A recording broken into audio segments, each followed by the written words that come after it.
Kane is in the building.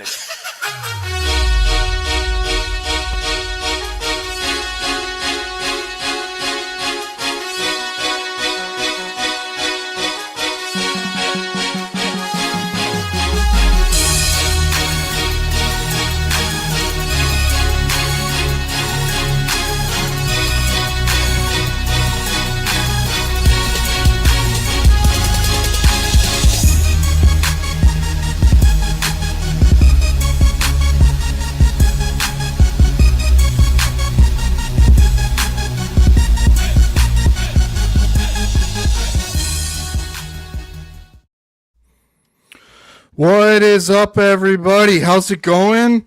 It's the bye week. Got a great show store for you guys. Tonight I'm joined by two great guests, and I'll bring them on shortly. We will be going over my world famous reverse power rankings. Then we'll be doing the ESPN playoff machine to run through the slate of games through week 18, and we'll be predicting what the playoffs looks like. And then we will be doing, we'll be discussing some of the tighter division races, and then we'll be breaking down some of the games for tomorrow on this inferior NFL Sunday without Buffalo Bills football. But first, before we get started, let me do some ad reads. So I'd like to thank our show sponsor, Mackenzie Farms and Happy Holiday Tree Farms, for supporting the show. They'd like to share a message with you for this holiday season. Remember when we took pride in the things we built, the things we grew, when we put aside small differences to support one another? We can do it again. It's not as hard as you think. This Christmas, say no to fake trees. They're made of lead and plastic in sweatshops overseas. Choose a traditional, sustainable, real tree grown by American family farmers in every state. The best way to celebrate Christmas is with a real Christmas tree grown here in America. So this Christmas, don't fake it, go real. That way you'll have a really great Christmas. Sponsored by the growers of real Christmas trees at Happy Holiday and Mackenzie Tree Farms. W Energy. W is an amazing energy drink that is made with clean ingredients to give you the energy boost you need with no crash. They also offer an electrolyte drink to keep you hydrated. Hit the link in the bio or go to w.gg and use the promo code DUE, D-U-E, and get 10% off your first purchase. All right, now let me bring our guests on.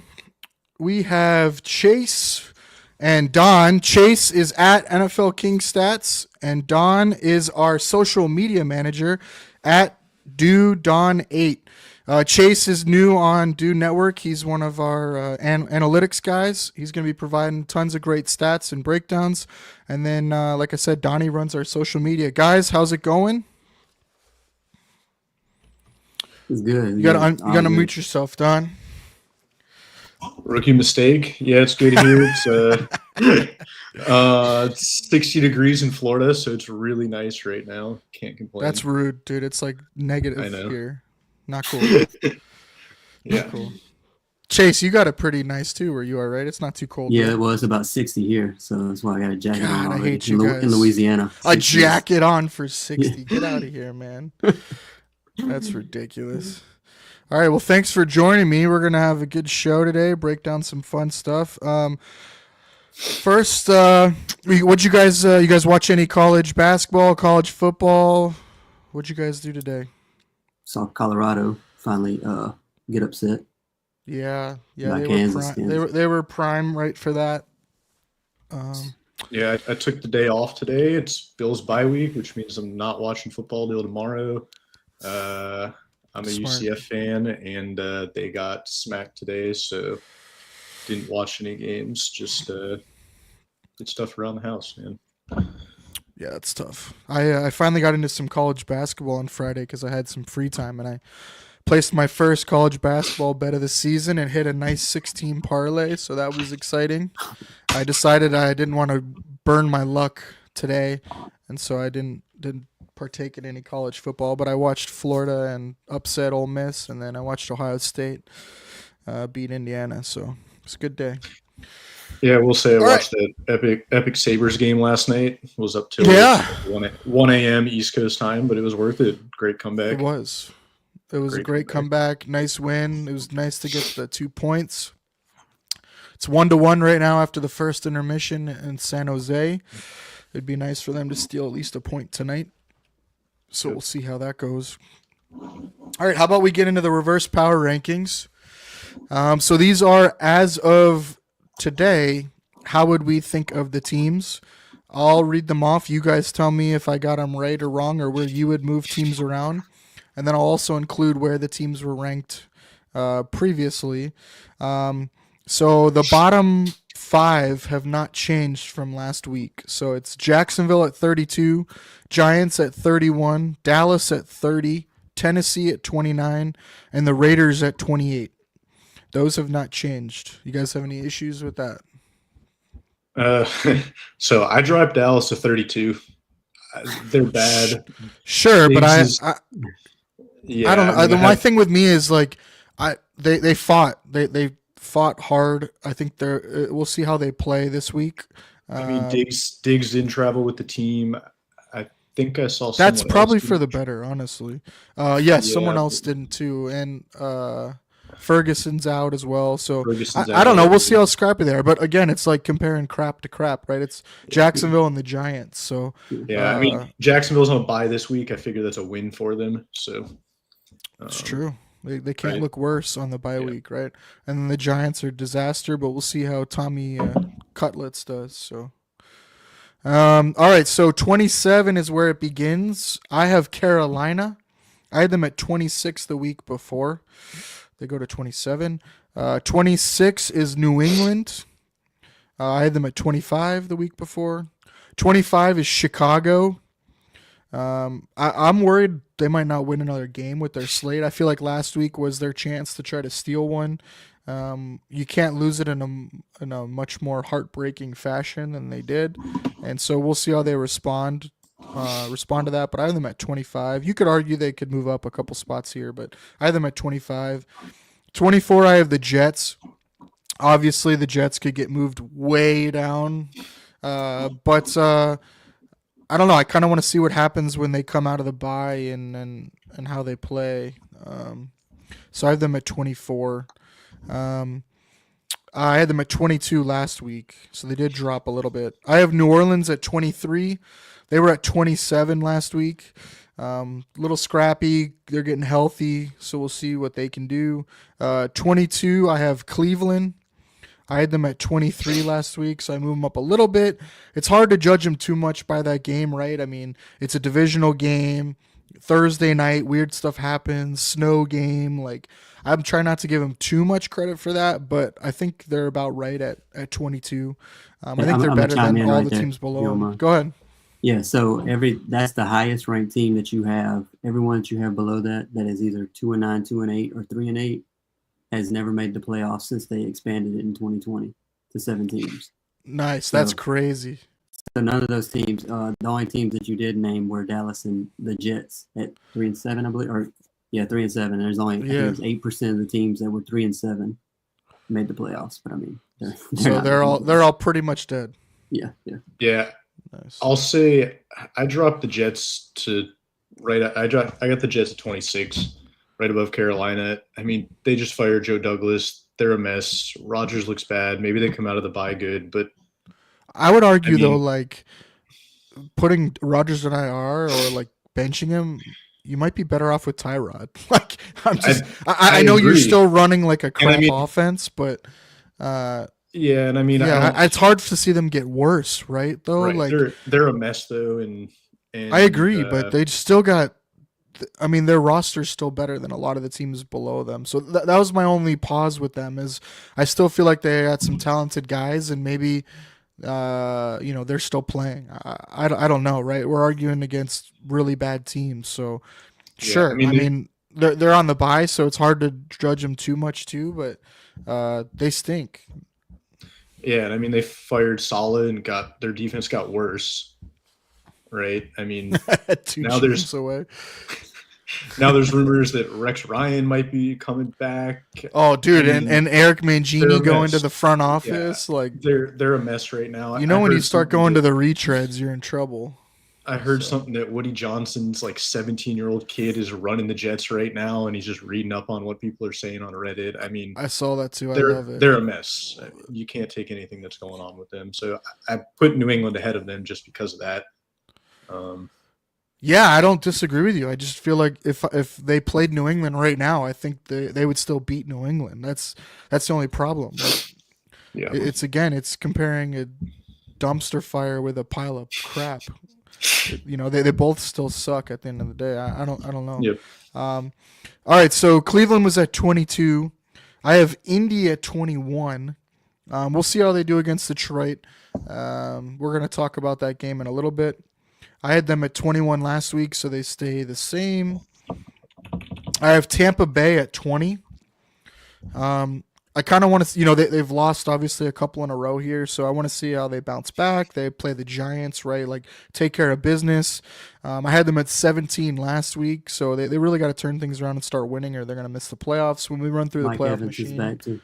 Yeah, and Mike Evans is back, Yeah, exactly. Evans is back and Jamal Dean is back. We're Yep. coming off And IR Wirfs very Wirfs soon. is getting close to coming back as well. Yeah, So yeah, I think they're a talented team. I think they're better than 20. But I have them at 20 right now. So we'll see. We'll see how the guys come back and how they play. 19, I have Atlanta. I had Atlanta at 16 last week. I don't know what to make of Atlanta. One week they get blown out by 3 touchdowns, and the next week they look pretty good. So I don't know what to do with them. I also worry about them when Cousins has to go play outside. So we'll see. But I have them at 19 right now, but I could easily see them drop. I had them at 16 last week. I know they're leading that division right now. That's not saying much. When we run through the playoff machine too, we're going to see how that division shakes out. That division's pretty ugly, though. I have Seattle at 18. Obviously, a really big week for the West. They got a bunch of big games. I had Seattle at 20 the week prior. This is a big chance for them, man. Metcalf, back healthy. They're getting some guys back, and we'll see how they play. They really got to win this week in a big matchup, which we're going to cover here in a little bit, so I won't go too much into that one. But I have Seattle at 18, but if they win this week, you could definitely see them move up here. I have the Rams at 17. Again, this is another big game for them, man. They got Philly at home. The Rams have a really tough schedule, and we're going to see that in the playoff machine here. I have a hard time figuring out how they're going to fight for a wild card, let alone for the division, just because their schedule's so tough. But I do like that they're healthy, and they're always dangerous, right, with the wide receivers and that passing attack. Yeah, the one thing about the Rams that worries me moving forward is that offensive line, right? For sure. At one point, they had sure. 5 backups starting. I think that was against Miami a couple of weeks ago.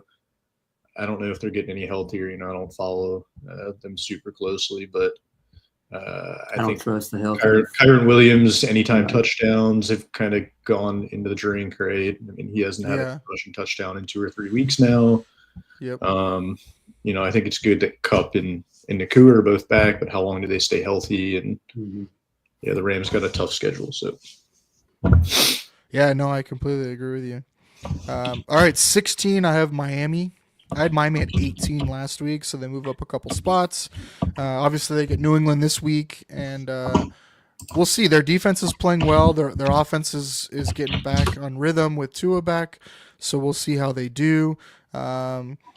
But they got to start ripping off wins if they want to compete for the wild card. So I have Miami at 16. I have Denver at 15. I had Denver at 15 last week. So we'll see how Denver does going forward. Bo Nix is obviously playing better. That defense is playing well. I feel like they have such a ceiling though with that offense not being very explosive. So I worry about it in a game where they get behind early. But I do feel like they're one of the top 15 teams right now, especially with their home field advantage. Cincinnati at 14. We'll see with them, right? I mean, it's obviously all on the offense right now. The defense is terrible. I just feel like if they played Denver right now, who would you pick in that game? I'd have a hard time picking Denver in that game, just because of the explosive ability of that Cincinnati offense. Yeah, I think as long as Higgins stays healthy the rest of the season, right, they're dangerous. I mean, if I'm a Bills fan, which, obviously I don't want to see Cincinnati in the playoffs. I mean, Right, I'm way more even- scared of Cincinnati. So, Yeah. student And, says Denver was a play away from knocking off the Chiefs. Yeah, but so Yeah. have 6 teams this year. I mean, that's how the Chiefs play. They play one-score games down to their opponents, and so I don't know how much credit to give Denver that. Plus, it's a divisional game, so The only thing that like confuses me about Denver is the fact that every defensive coordinator knows that they're going to be passing at the line, like towards the line of scrimmage. right. But they still Mhm. they're still putting up points. Like then you know what their game plan Right. is. And They're that O expecting- line is really underrated. Like that O line really is good. very Yep. good. It's a top 5 O line in football. So I and we had some better clarity on what they were doing with their running backs, right? Between Javante yeah, and damn, Sharks Yeah, just they- scored. They're up 2-1. damn. Yeah, so I wish we had some clarity with their backfield, but Right. I mean, I think it's Javante. I think it is. I think it was just like a 1-game blimp, but we'll see going Maybe. forward, right? But yeah. So Denver 15, Cincinnati 14, San Francisco 13. I had them at 10 last week, but again, you could argue maybe they even need to go lower with the injuries they have, with Purdy injured. We'll see how Kittle comes back, but they're pretty banged up. So we'll see how they do. They're going to Green Bay. That's a monster game. San Francisco sitting at 5-5. I kind of feel like the season's in balance there for them. They got Green Bay and then they go at Buffalo, with Buffalo coming off the bye. Like they could be 5-7. Like that is brutal. So we'll see. We're gonna, like I said, we'll run the simulator and we'll see what their schedule looks like. But Yeah. I worry about San Francisco here. This could be their classic Super Bowl to missing the playoffs. yeah, and I dropped San Francisco down to 20. I mean, there's no Bosa Wow. this week, which is crazy, but Yeah. no Bosa, no Purdy. I mean, tell me who they're going to beat this week, right? Atlanta, Seattle, Tampa, Rams, Miami, Cincinnati. I don't think they're going to beat any of those teams this week without Purdy, without Bosa. I mean, we saw what happened last week when Bosa Yeah. came out of Yeah, that that's a good game. point. Um, I had made these before Purdy and got ruled out. Bosa, and all them were ruled out. And so- then, so let's say they drop this week to Green Bay. Next week they get the curtains, right? Yeah. McDermott is perfect out of the bye against the Bills. So, what's that put them at 5-7, 5-8 moving forward? I don't know if they can recover from that. Jeez. I mean, you add in all those injuries, and then CMC had said something after the last game that he doesn't. Basically, he was saying he doesn't feel 100% still, so he's not explosive. The Shocker. run game was I'm not sure he'll ever be falling apart 100%. before he came back. So Yeah. it's just not ideal. Whenever Juwan is your go-to option on offense. Yeah, it's brutal. We'll see. Big spot for them, but yeah, I agree with you, Donnie. You could argue they should be at 20. All right, so Arizona at 12. They were at 13 last week, so they bump up one. Massive game, obviously, for them against Seattle.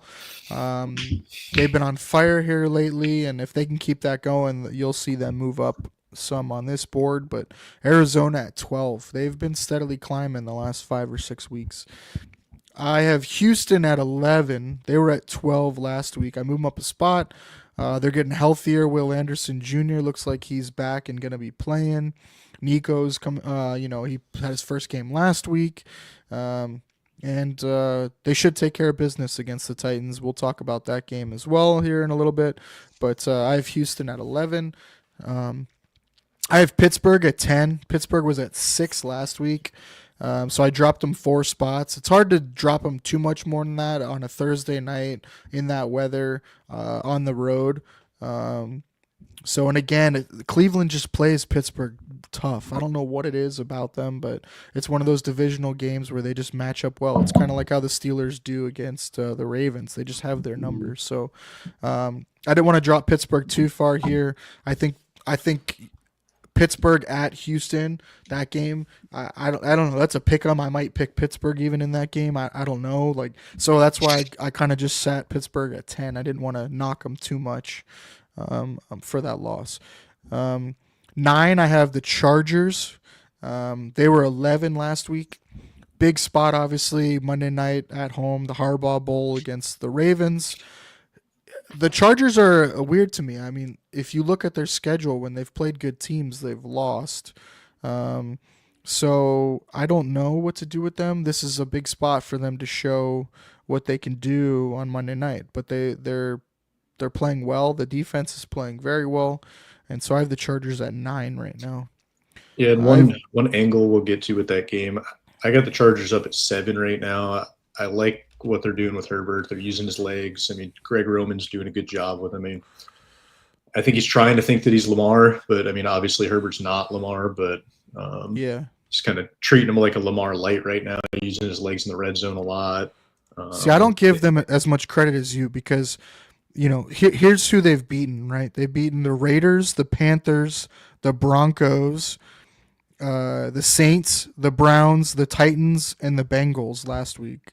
Right, those are all awful teams except Denver, and that's a divisional game. So I don't know how much credit to give them. The 3 losses they have are against the 3 best teams they've played: the Steelers, the Chiefs, and the Cardinals. So I don't know how much credit to give them, right? Like I don't want to put them too high up in the top 10 when every team they've played in the top 10 they've lost.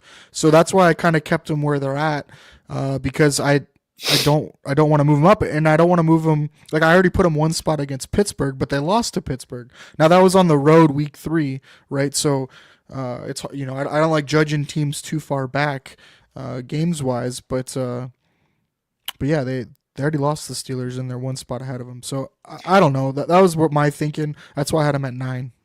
Yeah, and I don't want to talk too much longer about them, but they get into the playoffs. They have a solid defense, right? They have a good coach. They can run the ball effectively. Edwards sure. is back. For sure. I think McConkey's coming around real nice for them. Quentin Johnson's healthy. I think that Quentin helps Johnson's bring a little bit of coming a back healthy. vertical. They got game. Will Dissly, the dismissal. The dismissal, yes. He's coming off, right? So Yeah. he's coming off a real good game. Yeah. I just think feel like they're they're like that classic solid team. Like they were just remind me a lot like Pittsburgh. Like now the only difference is Herbert is that dynamic. When Herbert's cooking, when he gets dynamic and rolling, like he can kind of elevate them. But I just don't know how they compete against some of the teams that I'll have ahead of them here. Yeah. What gives me hope is the fact that they had the opportunity to be the Chargers again against the Bengals, where they lose every game, and they finally actually won one.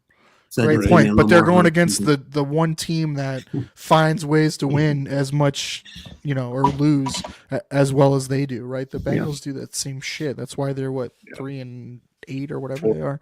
Then I think. Yeah. So, all right. So Chargers 9, Green Bay at 8. I had Green Bay at 7 last week. Dropped them a spot. I think Jordan Love's got to stop turning the ball over, man. He's tied for the most interceptions in football, but he's played 2 less games. I think that's the big thing for them. I like what their offense is doing with Josh Jacobs. They're really creative, and the run game might be one of the best run games in football, at least from a creative standpoint. I think that defense though needs to get healthy and play better. Jair's got to get on the field, and that D line's got to get cooking a little bit. But I like Green Bay. Obviously, their home field advantage is nice, and I have them at 8 just because I think when they get rolling, that offense can put up a lot of points in a hurry. Yeah, I got Green Bay at 11 behind Houston, Pittsburgh. You put Jordan Love against this Pittsburgh defense, I think he turns the ball over, right? Houston's offense, I think, matches up pretty well with Green Bay's offense, and if Green Bay's defense can't get healthy, I don't think anyone's going to shut down Nico or Mixon right now. So I got them out of the top 10. That's fine. I totally understand that, but they played Houston and they beat Houston. I know that was without Nico, but that was only 4 weeks ago. So I don't know. Yeah, sure, you could argue they could be dropped a little bit. I kind of look at right now, if I was playing one, Green Bay scares me a little more than the Chargers or Pittsburgh's offense does. And I think Houston is pretty I think it's Mixon and Nico, and that's it, right? Without Diggs there. I don't think they have that sustaining person to throw to like they did with Diggs, where they can feed him 8 to 10 targets in that intermittent to short area. They don't have that anymore. Tank Dell's not that. So I don't know. And then their O line's not been good for the Texans, so I just worry about them. But sure, you could argue that Green Bay should be back a little bit. I think that this whole, like, for me, the 7, Washington's at 7, so I think 7 to 12 with Arizona, that whole bunch, you could order them almost any way you want, right? Mhm. Like, Yeah. we're splitting hairs with any of those teams. I think all of them would be pick'ems if they played each other. So, Washington at 7, Baltimore at 6. I had Baltimore at 4 last week. I dropped them down. Sorry, Chase. I got them at 6. Now, Baltimore plays their best, right?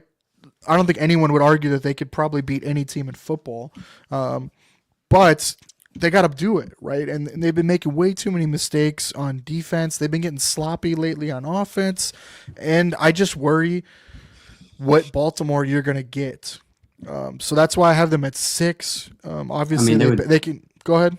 They'd be number 1 if they played the bottom 2/3 of the league every week. But I mean, the problem is that every big game they lose. Yeah. Except the Bills, they kicked the shit out of the Bills. Now that was a banged up Bills, but they kicked the shit out of them. So I definitely give them full credit for that. I mean, that was a game that everything went right for Baltimore, and it was scary to see. That was scary. So yeah, Baltimore at 6, but dude, they could be anywhere in the top 5 for sure. They go on the road here and take care of business against the Chargers, and I'm gonna have a hard time not moving them up, regardless of what happens in the top 5. So 5, I have Minnesota. I had them at 8 before. I would put Baltimore ahead of Minnesota if I thought like they could stop the Minnesota offense enough. I worry about Darnold. Darnold is coming back down to earth. Christian Darrisaw, him being out. Darnold has not been good since he's been out. The left tackle situation is bad in Minnesota. It's not going to get any better. And so I think that is really railroaded Minnesota's ceiling this year. I don't think Minnesota is a threat to make any type of movement this year because of that left tackle situation. And Darnold's ability to just shit himself under pressure, right? I mean, it's unbelievable. Like, you give him time, and he's great. I mean, he's great. He can make every throw, and he's really good, especially in that Kevin O'Connell offense. But man, he starts feeling a little heat, a little pressure, and it's awful, man. He misses throws in the dirt. He's throwing stuff high. He's throwing it directly to the other team. It's night and day difference. So I have Minnesota at 5, but I really worry about them. And like I said, I could easily see them dropping out. I do think that they should handle business against Chicago. So we'll see. But I have them at 5 right now. Again, I would put Baltimore ahead of them if I didn't just see Baltimore look so bad last week. Yeah, So. I got Baltimore ahead of Minnesota, and it's strictly because of Darnold, right? I mean, right, totally, 1,000%. And the only thing is Minnesota's run defense is really good, phenomenal. I mean, it might be the best in football. It's definitely top 3. It is really, really good, and I think they can kind of match up well against that part of Baltimore's game. At least slow them down. Yeah, you're right. It's what Darnold shows up and what Lamar shows up. But again, if we're arguing like that close with it, I'll take the team that won versus the team that lost their last game. That's all. But yeah, dude, totally. I'd put Baltimore ahead of Minnesota too. So yeah, Baltimore 6, Minnesota 5. I have Buffalo at 4. I think we lost Donny. Yeah, See if he comes back. I have Buffalo at 4. I had them at 5 last week. These top 4 for me, you can order them any way you want. There's Donnie. He's back. Donnie, I have Buffalo at 4. You could put Buffalo in any of these top 3, and it's fine. I think these are the top 4 teams in football. Baltimore's probably right there, and it's these 5 teams. You could order them in almost any way you want. I have Buffalo at 4. I want to see how everyone comes back after the bye, and see how their pieces do. And then I have Philly at 3. I also think these top 3, and even Baltimore as well, all 4 of them are interesting matchups for the Bills. Even Kansas City, when Pacheco comes back, I think when they get that power running back, I think that I want to see how the Bills do against that element. And all of these teams ahead of them have that, right? Philly, Kansas City, Detroit, and Baltimore. So that's my only hesitation with Buffalo and why I have them at 4, but I think they're playing really well. They come out of the bye usually really well. Chase has a great stat about them after the bye week. The last, 3 or 4 years, Chase? They're like, 26-2 or something like that? Yeah, Ridiculous. it was something really close to that, yeah. So, yeah, if they go on Insane. some kind of run at the end of the year and can go 5-1 here, sure. But I worry about them stylistically against a couple of these teams. So I have Philly at 3. I think Philly's playing great. Their pass defense is phenomenal right now. Their back 7 is so good since they made the changes they did with DeJean in there. And I think that gives them a really high floor. And then obviously Hurts, Barkley, and A.J. Brown are a problem when they're all playing. So I have Philly at 3. I have Kansas City at 2.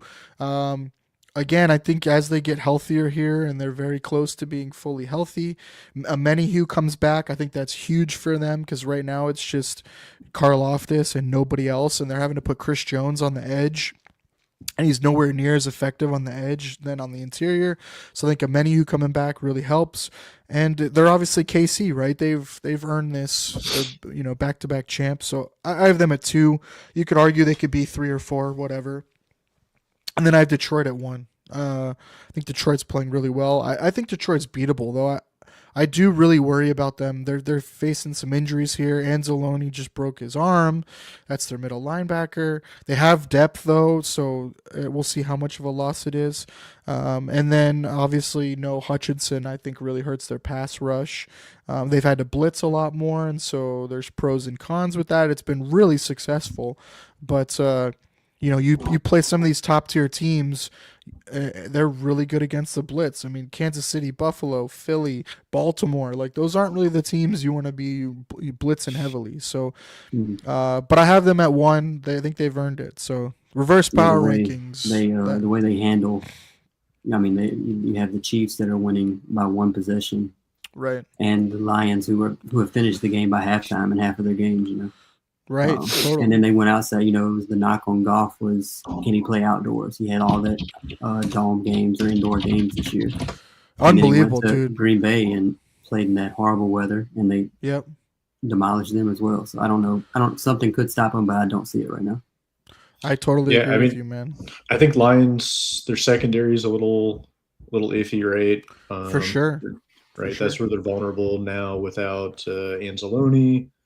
At the second level, their defense is getting a little bit more exposed, right, with Hutchinson out too. But their offense is just clicking on all cylinders. And until they get a true test on defense, which may not come until they play Buffalo in December, right? Maybe the Packers 15th. Defense is healthy, right? Maybe the Packers defense is healthy in 2 weeks or 3 weeks.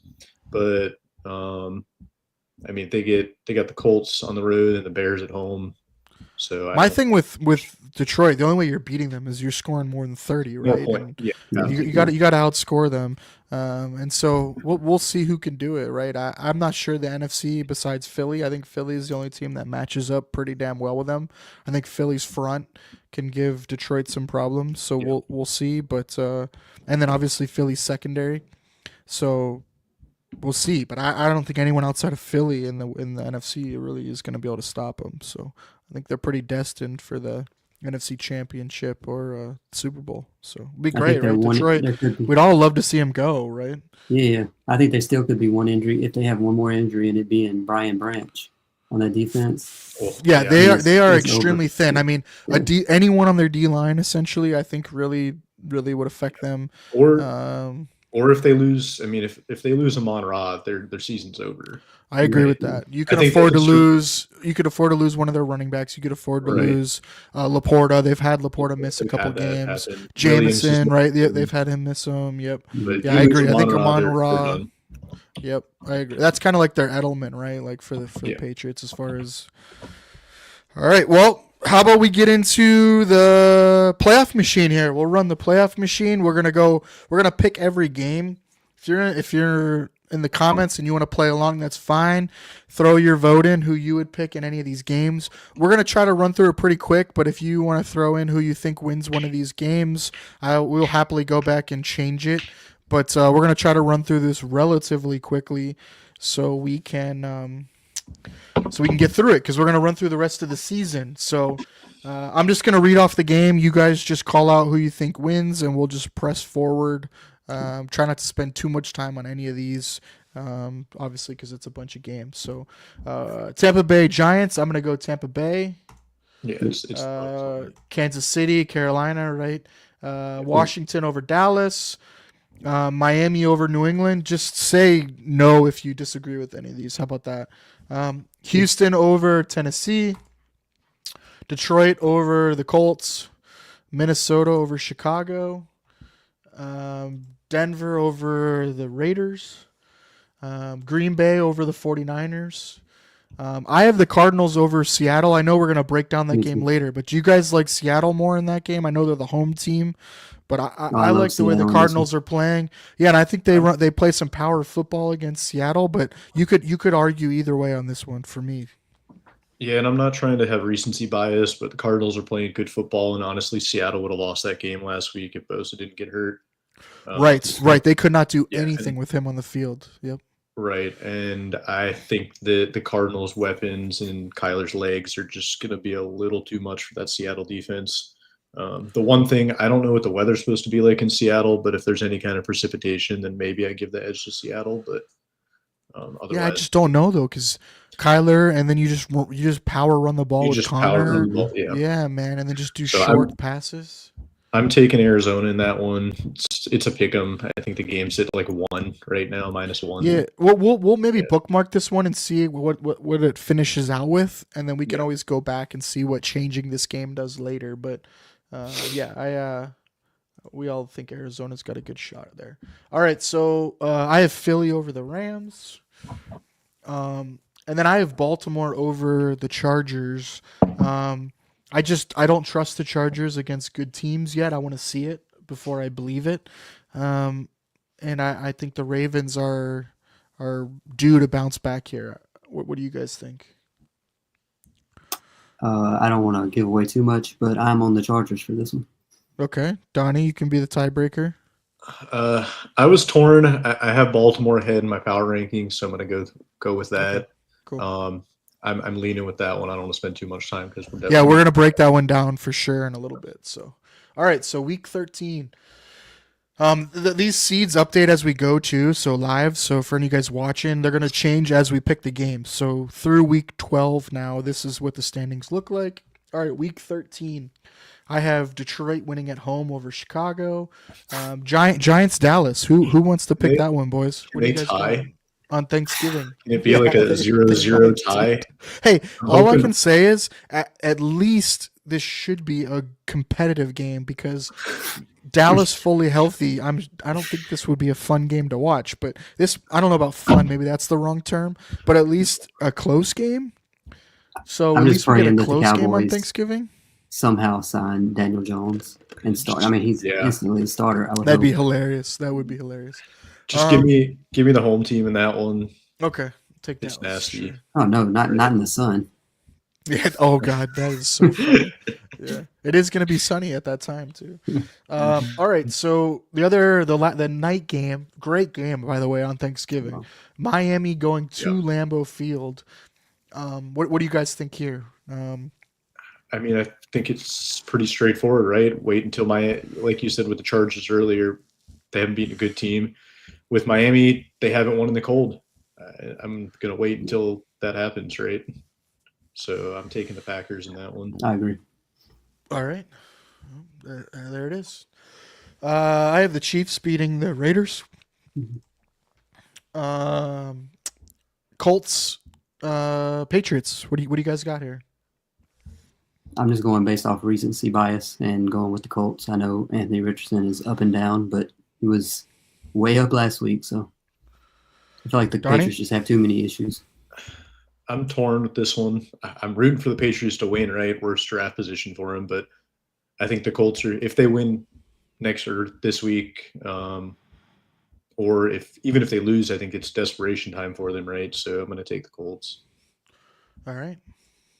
Steelers at Bengals. Boys, what a game. I'm going Bengals. I feel like the Steelers have had their shot with all these games already, but I don't think they can. I think it's going to start falling apart. Russ is not going to stay as hot as he has been.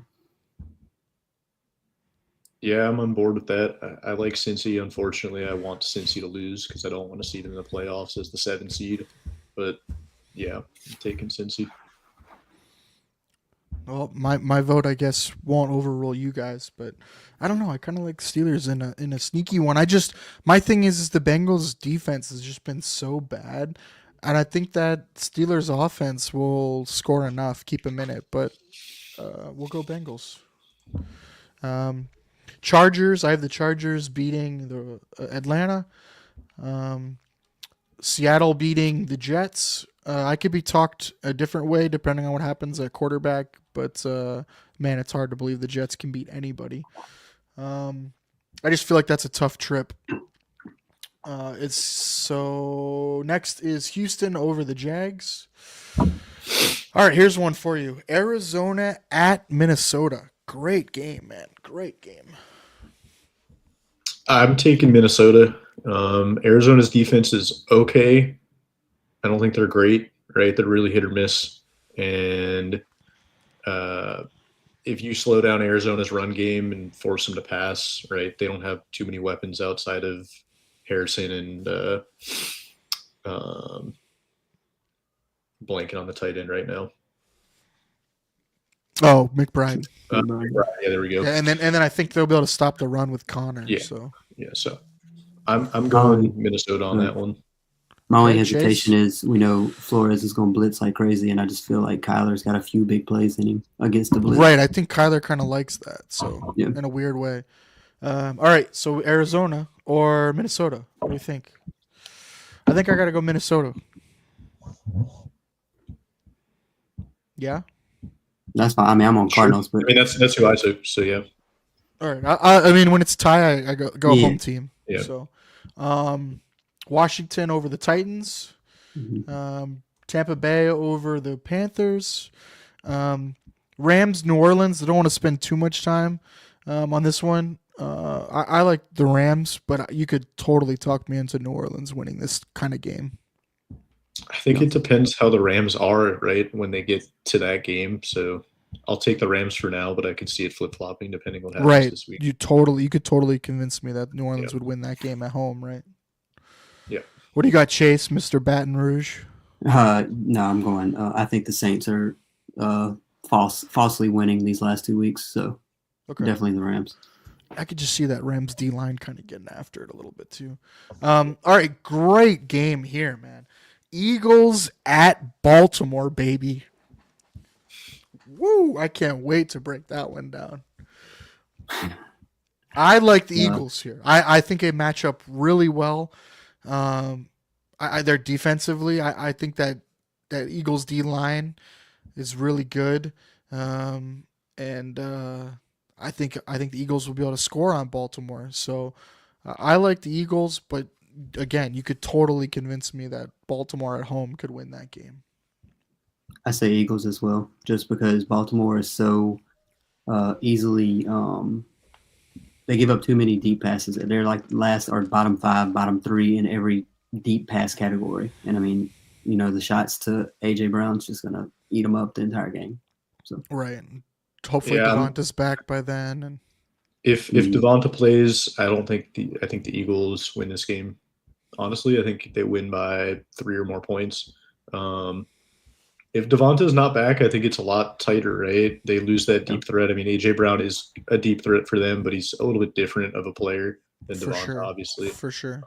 He's more of a rat guy, catch and run, slants, jump balls. Devonta will get behind that defense, stretch it. So, I don't think that's a game where like Barkley's going to just run wild either, right? No. Like, Baltimore's front does a pretty damn good job.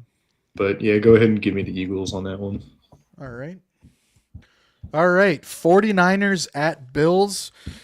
I think the way we talked about it, I'm pretty sure we're going to go Bills here just based off coming off the bye, injuries for San Francisco, stuff like that. But obviously San Francisco healthy could easily go into Buffalo and win. But I think this is a good spot for the Bills. Yeah. Okay. Cleveland at Denver. Denver. Yeah. I like Denver because it's home. Because in Denver It's is home. what puts it over Yeah. the edge for me. Okay. And Jameis against that defense. I mean, come on. Right. Yeah, if you're gonna beat Denver, I don't know if it's gonna be chucking it down the field. No. So we'll see. All right, so this is after week 13, where it's at. We'll go to week 14. Green Bay at Detroit. Until someone beats Detroit. I mean, it's Okay. Detroit. I think until that Bills game. Yeah. And I'd still probably pick Detroit. New Orleans beating the Giants. Yeah. You agree on that Yeah. one? Okay. Cleveland going to Pittsburgh for a little revenge match. Give me If the Pittsburgh. weather's that one. yeah. Yeah. If the weather's any better than the Steelers will win. You know the Steelers are going to want that one bad too. For sure. Mm-hmm. Okay. Atlanta at Minnesota. That's the Kirk Cousins revenge game. I think Minnesota. Mm-hmm. Yeah. Okay. Raiders at Bucks. I got the Bucks. Yep. Okay. Don't even need to talk about that one. Carolina at Philly. All right. Jags at Titans, boys. Is it Thursday night? Are they wearing their powder blue and mustard yellow uniforms? It's not Thursday night. No.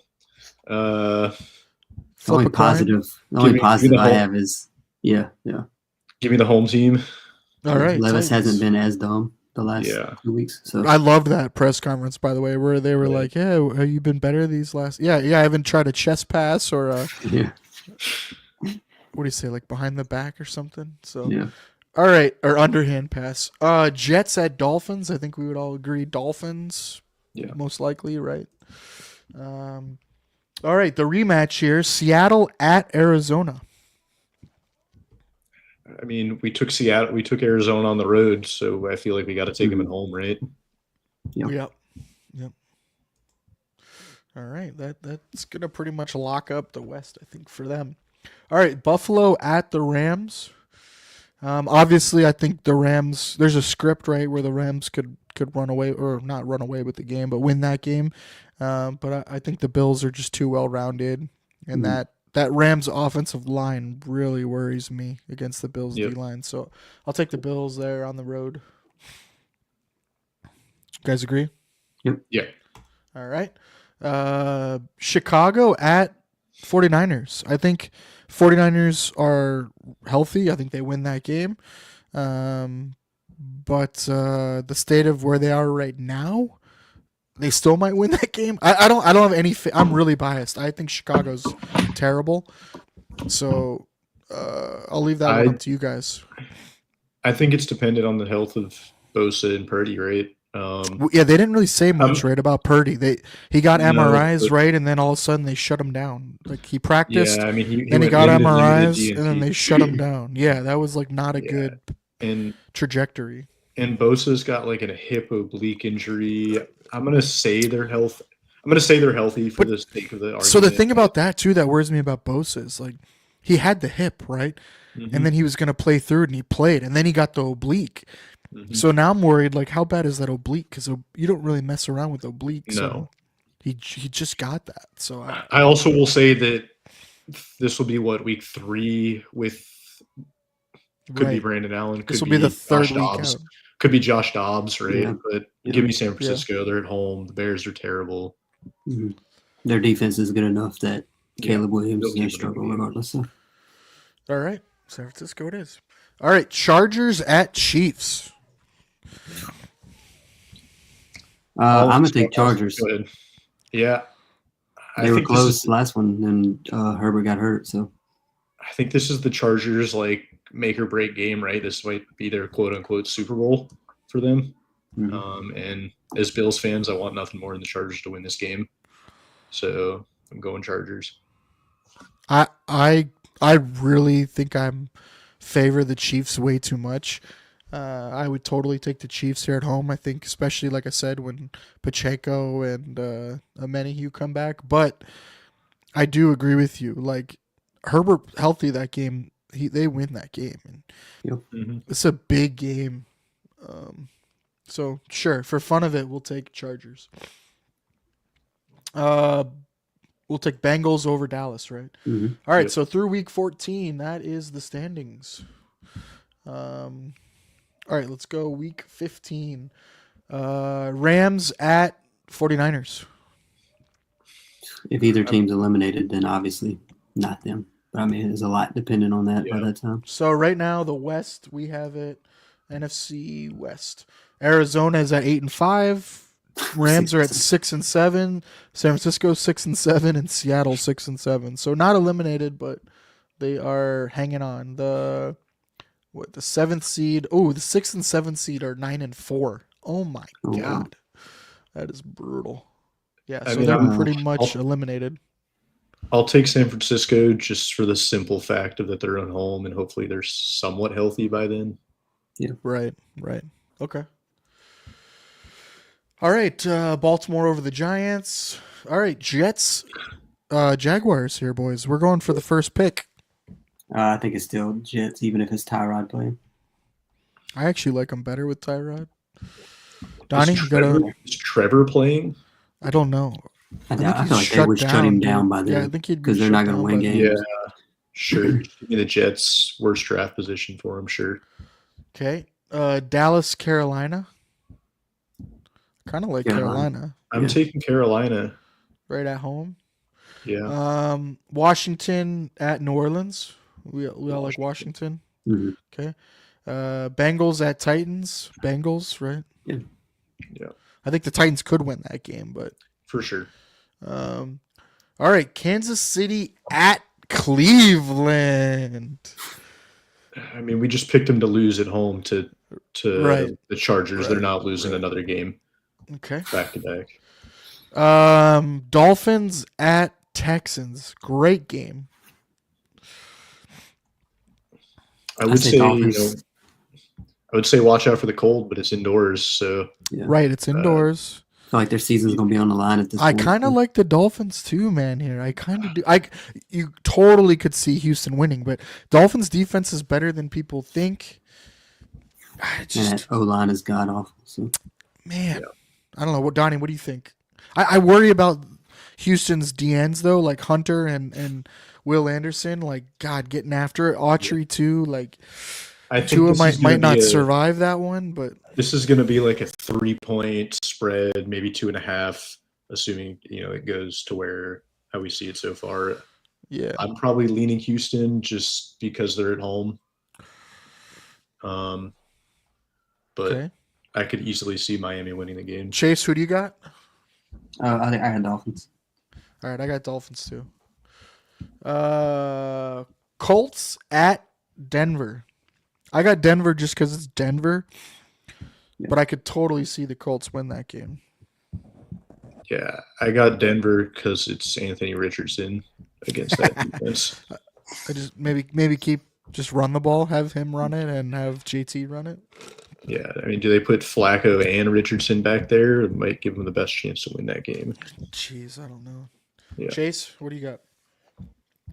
I agree, Denver. I don't think right. there's any way. Yeah. Arizona, New England at Yeah. Arizona. All right, Buffalo at Detroit. I'm going Detroit. I don't think the Bills match up well. I agree, and I gotta go when it's a close game for me. I go with the home The team. home team. Right. Chase, any objections? No, I agree. I mean, until Detroit stopped.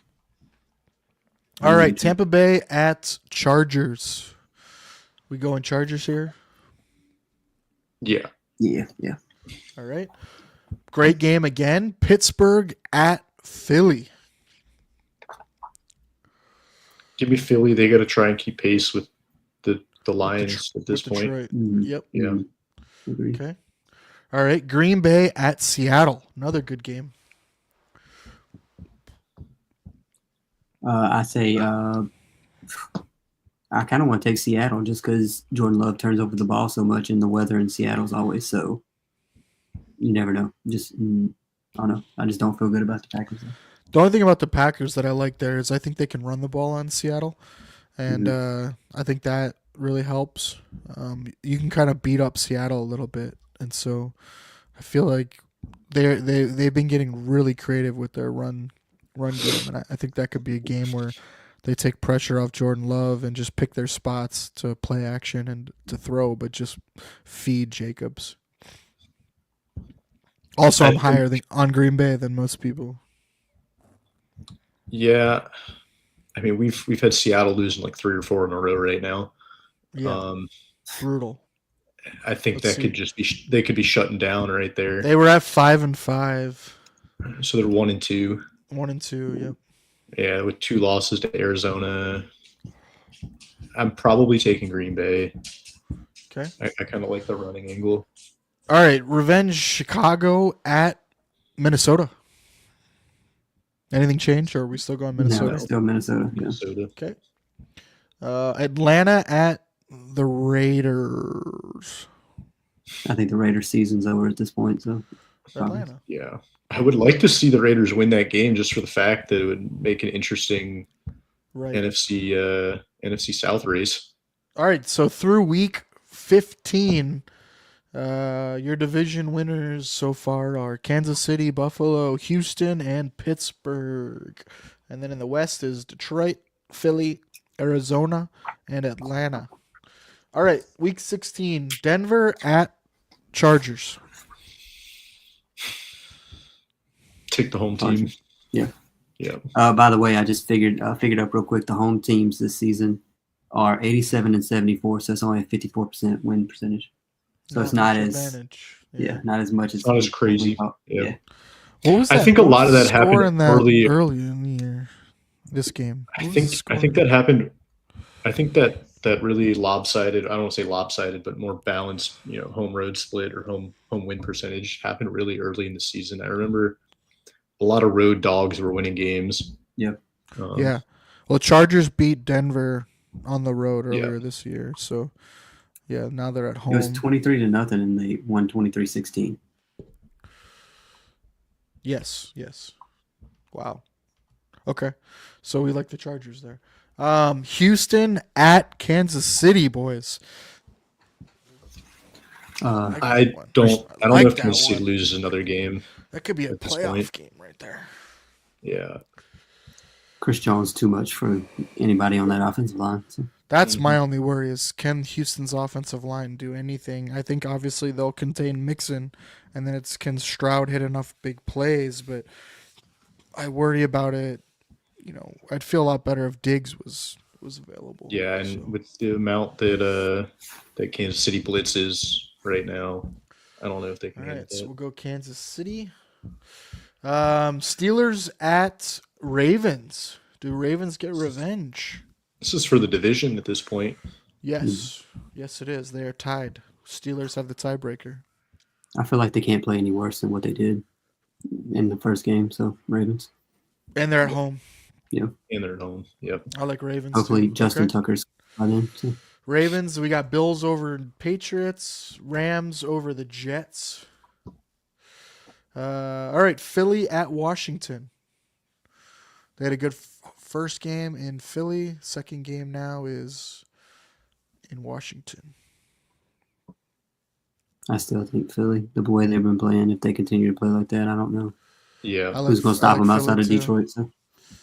I like Philly too. Yep, I'm on board. All right. Giants at Falcons. Falcons. Yeah, Falcons. All right. Because we're getting into the teams are giving up at this point. Right. Yeah. So Cardinals over Panthers. Cleveland at Bengals. Can Cleveland do it again? Where are the Bengals right now? By the way, where do we have them at? Bengals are 7-7. Nope, they're still in it. 7-7. Give me the Bengals for sure. Denver right now is in the 7th seed at 9-6, and then Pittsburgh's at the 6th seed with 9-6. So still very much in it. You like the Bengals? Mm-hmm. Yeah. I kind of like Cleveland there, man. Is that sick? It's sick of me. I think Jameis and that offense can do enough. I think their defense can limit the Bengals enough? I don't know. I guess that's kind of sick of me, but all right, I won't overrule you two. We'll go Bengals. We'll go Indy, Detroit, Lions. Vikings at Seattle.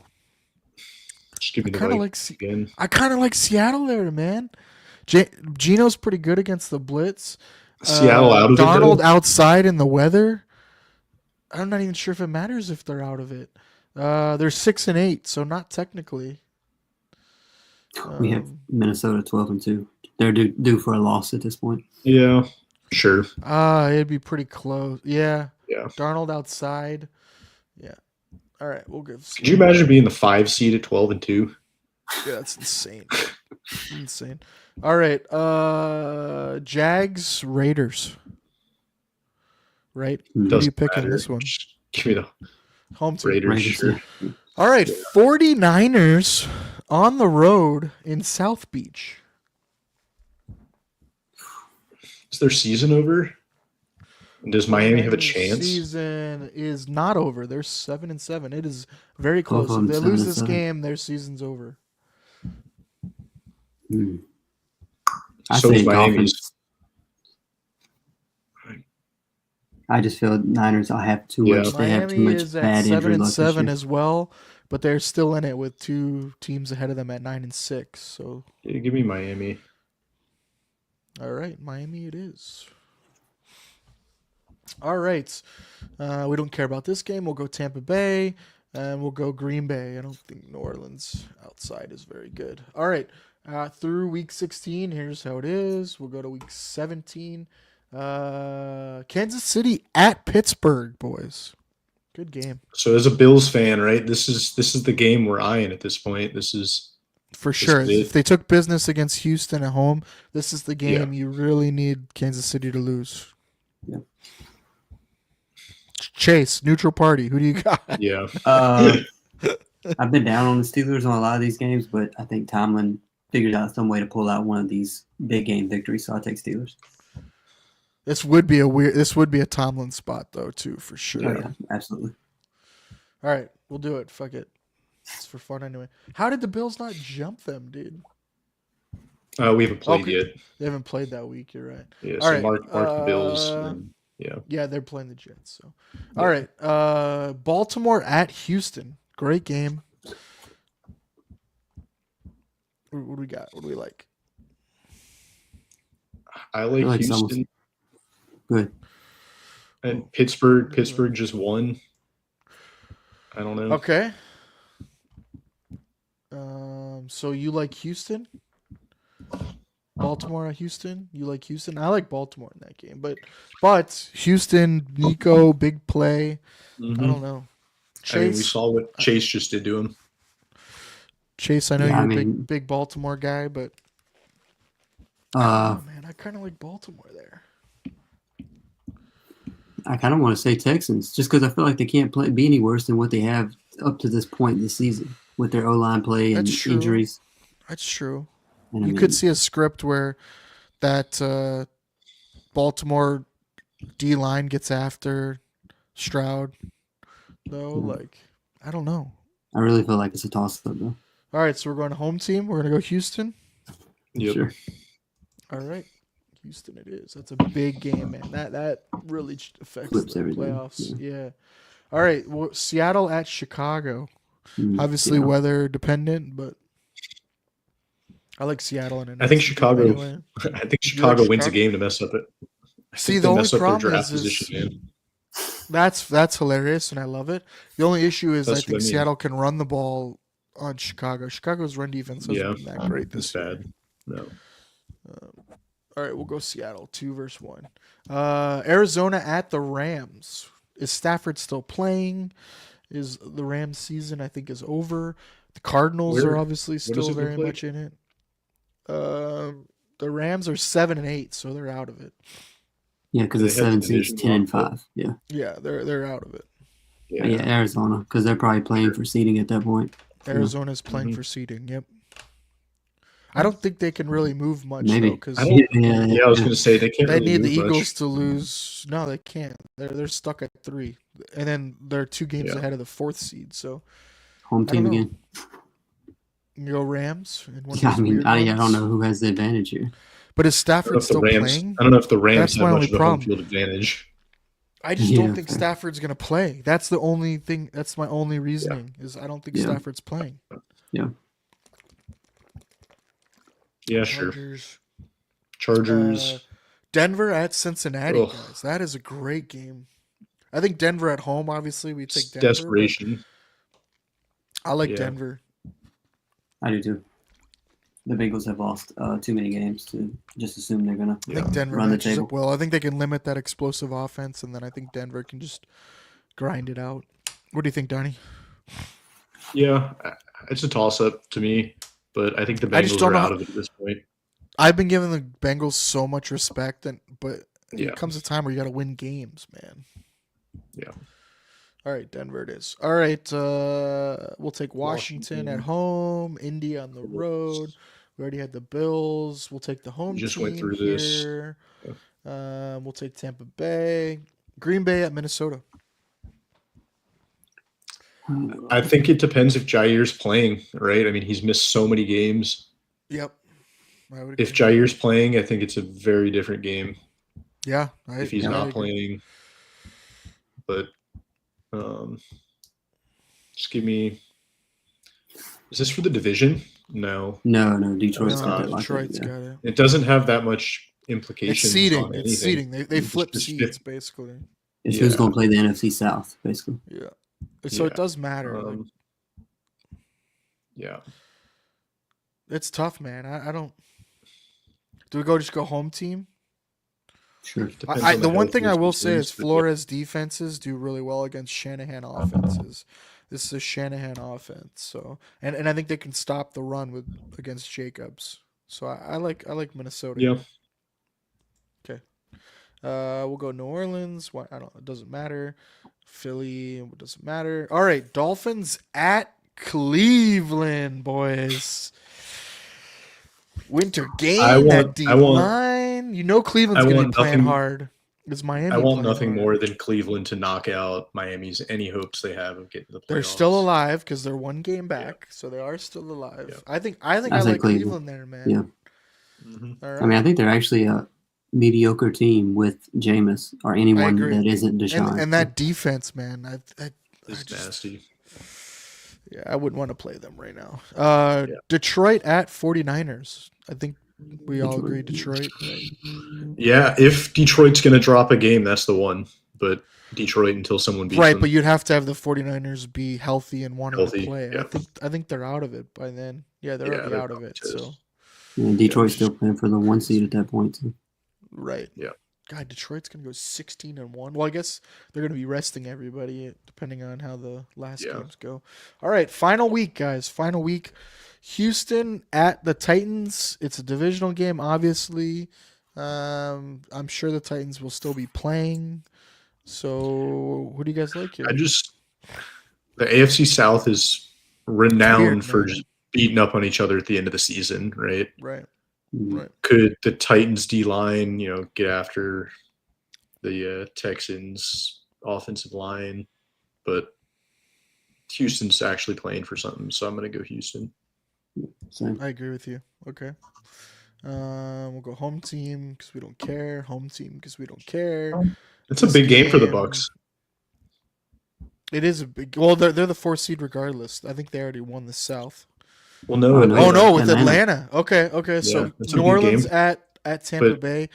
I like but, Tampa yeah. Bay at home. I know it's a divisional game. The only thing I say is in an NFC South, it always seems like at the end of the year, the underdog just screws someone over.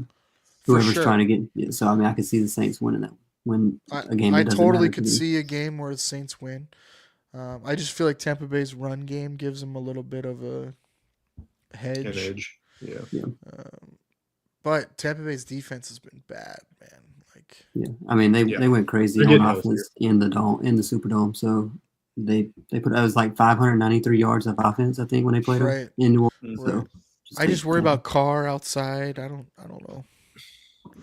Yeah, it's We Florida in run- the winter. I mean, it's going to be 65 degrees and sunny. Right. And low wind. So are we going Tampa or New Orleans? I feel Yeah, like I've been Tampa. talked into New Orleans. I don't know. Baker Magic. I trust Baker over Carr, and he's at home. That's my reasoning. Yeah. Yeah. That's fair. All right. Yeah, it's fine. Seattle at the Rams. I think Seattle just because I don't know if Stafford's going to be playing. They're Mhm. both out of it. Buffalo, Yes. Dolphins, Browns at Baltimore. Ravens because they're playing for the division. Yeah. That's why I almost would pick Yeah. the Browns. Hey, fair. Sabres scored. It's 2-2. Oh, let's go. Cousins, baby. Cousins on the board. Let's go. All right, so Cleveland at Baltimore. Again, I this is that weird ass game, right? Like Baltimore should win it. They're at home for the division, but man, could see Cleveland winning that game. But we'll go Baltimore. Bengals at Steelers. Another massive game for seeding playoffs. I think the Bengals are already out of it. Yep, they're 8-8. But Pittsburgh needs to win this one. I think. Let's see. Anyone else alive? Nope. Just Denver and them. So that's it. Are they resting then, or are this? I don't know. Steelers need it though. I guess Steelers need it, right? Bengals don't. So we'll go Steelers. Yeah. They're at home too. Indy. Kansas City at Denver, man. Like this is another one, man. Kansas City's got a sneaky little slate. I mean, totally they should take advantage or they should win it. But I mean, you got to think like that Chargers game, Denver, Houston, Pittsburgh. Pittsburgh. Do they lose two of those? I don't know. I don't know if they lose two of those. We have them losing two of them. This is another one they could lose. I'll give it to them here, but I don't know. Just because Denver lost on the. Does it matter to Denver? Click Denver. We have to wait for that Steelers game. It matters for the Steelers whether they win or lose. Yeah. I think that's where it matters. If the Steelers would have lost, then it matters. Yeah. But by the time because they definitely want to play it might Houston. not matter. Yeah. Well, I guess. NFL's been pretty good about setting those up at the same time, though. So You're they right. could give the Steelers Bengals a late start, making this competitive. But yeah, we'll go Kansas City. I think Kansas City. Well, although I guess depending on what happens in the Bills game and when the Bills game's played, right? Like if they don't play those at the same time, the Chiefs would have nothing to play for. So I guarantee they're going to play Bills, Patriots, Steelers, Bengals, and Chiefs, Broncos all at the same time. Yeah, they'll probably all be afternoon games because they all influence each other. So, all right, so we'll go Chiefs since we already gave them 2 losses. I don't see them losing more than that. I'd be shocked if they even lost 2. Chargers over the Raiders, Washington over the Cowboys, Eagles over the Giants, Minnesota at Detroit. I don't like Detroit. I guess has to play because if they lose, I don't even think if they lose, they stay there because they. Matter. Oh yeah, I don't think it matters. So I think you have Minnesota because I don't think Detroit's gonna play. Dan Campbell's weird though. Dan Campbell could play everybody. Maybe they play a half. And are you resting guys 2 weeks in a row? Right. I think it doesn't matter for seeding though. Even for I think the Vikings are locked into 5th regardless. So the Vikings might rest people as well. I think the Vikings are more likely to rest people than Detroit. As weird as that sounds, because of Dan Detroit Campbell, and they already get the bye. He still had people in the 3rd or 4th quarter when they won 52-6 versus Jacksonville. Right, and you don't want to rest your guys 2 weeks in a row. So all right, so Detroit, we'll go Green Bay because Chicago sucks. That is a game Chicago would win though, like you guys said, to screw up their draft picks. 49ers, Cardinals, again, it doesn't matter for the Cardinals. They're locked in at 3. So I'm guessing they're resting people. I'm not sure it really matters. Like I said, for us, it doesn't really matter. So I'll put 49ers, but it doesn't really matter. It doesn't change seeding or anything. All right, so here's how we have it. Kansas City basically gets a bye the first week. A kid. Denver could win that game, but they'll have just played the week before if that happens. And they just played the week before for sure. It's hard to beat a team twice. Yeah, it's crazy. That would be a crazy scenario, for sure. And then we have Pittsburgh going to Houston. Great. I mean, these are great games. Pittsburgh going to Houston, and then the Chargers going to Baltimore. I think that's a great game too, and a rematch, right? Just flipped Baltimore at home. Probably, you know, no shock to anyone, but I think we'd all like the home teams there. But I could see We have Pittsburgh for Los sure Angeles going in 13 and and 4. beating Houston. Yeah, right. 13-4. It's a great season. All right, and then in the NFC we got Detroit, the 1 seed. Then we have Green Bay going to Philly, Washington going to Arizona. That would be a really good game, a rematch as well, where Washington kicked the shit out of Arizona. And then we have the Vikings getting a bye and going to play Tampa Bay. I kid as well, but I don't know. Yeah. You'd have to think that Minnesota would be favored on the road there. I mean, depending Tampa on the health of won a those playoff teams. game last year, didn't they? For sure, against the Eagles. So Eagles were really. I think it really horrible. just depends on the health of the teams, right? That Yeah. obviously dictates a lot. All right, there it is. That's the playoff machine. That's how we have it playing out. I'm sure it'll play out exactly as we see it. That's how these things work, right? No surprises. We have the Eagles not losing for the rest of the season. Yeah. Wow, And we Detroit. do. And Detroit. Yeah, that always happens that way, right? Yeah, for sure. All right, so here's how the divisions look. Do we want to talk division winners a little bit and how we see it? West, obviously, I think we all agree Kansas City is probably going to win that. There is a way, right, that the Chargers could win it, but I think Kansas City's got that locked up. They already beat them as well, so that's the West. Kansas City, Houston in the South. I think they're going to run away with that as well. Colts sure could have something to say about it, but I think we all agree that Houston's got that pretty well locked up. Bills, obviously. Go ahead, Chase. The only thing I say about the Texans is their O-line still worries me, and if Anthony Richardson can play like he did last week, I mean, maybe he learned something sitting on the bench. I don't know. It was his second game of the season where goal, shorthanded. Sorry, shorthanded No, goal. Sabres. Tuck just scored. Sabres are up 3-2.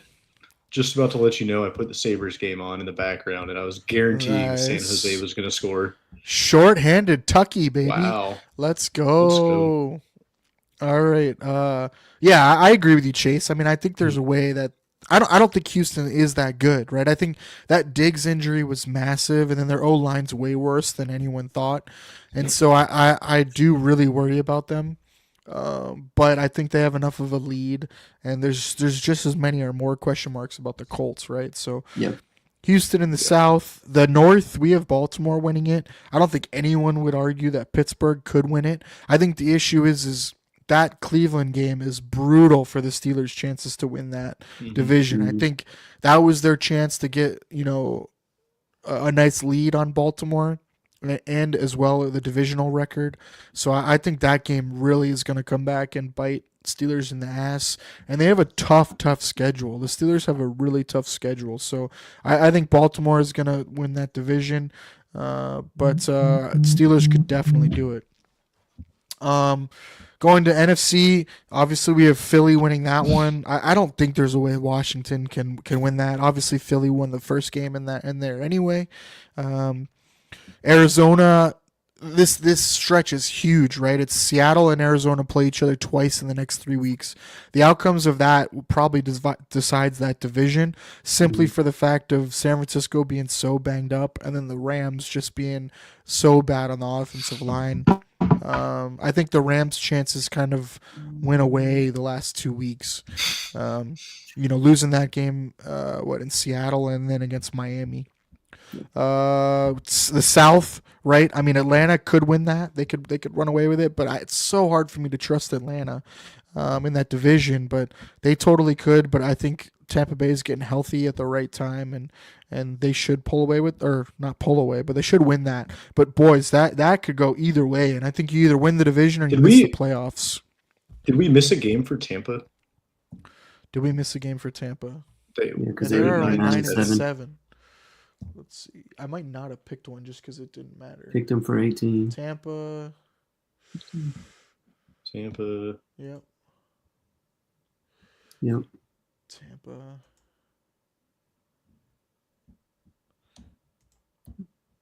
They've got Tampa there against the Raiders. Tampa, Panthers. It's got to be this And week. then, Oh, the Giants. oh, right The here. Giants. Yeah. I had them There you go. tied with the Giants.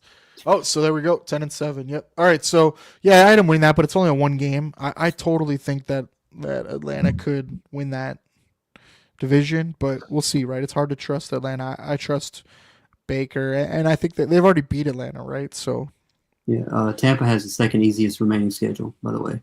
there you go. Atlanta's like 21st, but I mean, God, like it's hard to 10th trust hardest. Atlanta though, man. It's Yeah. brutal, Yeah. dude. That North is just sick. I mean, Loaded. Green Bay, Disgusting. we'll see what Green Bay does, right? There's some games they could easily throw, but I mean, you could have 3 teams finishing above 12 wins. That is crazy, man. By the way, did we end Crazy. up did we end up having Chicago lose out? I think we did. Yeah, we did, as I predicted That's- 2 weeks ago. Wouldn't be too I mean, surprising. They got And then the hardest The strength of West. schedule So you have the remaining. North. Chase, this is a stat you'd have to look up. How often has a division had 3 teams get in? We have 2 I know. divisions getting 3 teams in: Denver, Los Wow. Angeles, Kansas City, Detroit, Minnesota, Green Bay. That would So be wild. that would be I wild. would venture to say it's never happened where 3 of them had 12 wins. Right, I would agree with that. Yeah. The NFC is just so bad at the bottom, mainly because Mm-hmm. of injuries and everything. So, all right, so that's how we see the divisions shaking out. Let me get rid of this, and we'll get into what to watch for here. All right, so this segment I normally do every week. It's what I'm watching when the Bills game's not on. So obviously there's no Bills game this week. So we're gonna run through a slate of games that we are interested in that we're gonna be watching. So the first one up is the AFC East battle. We got the Dolphins. We have the Patriots going to the Dolphins, 1 p.m.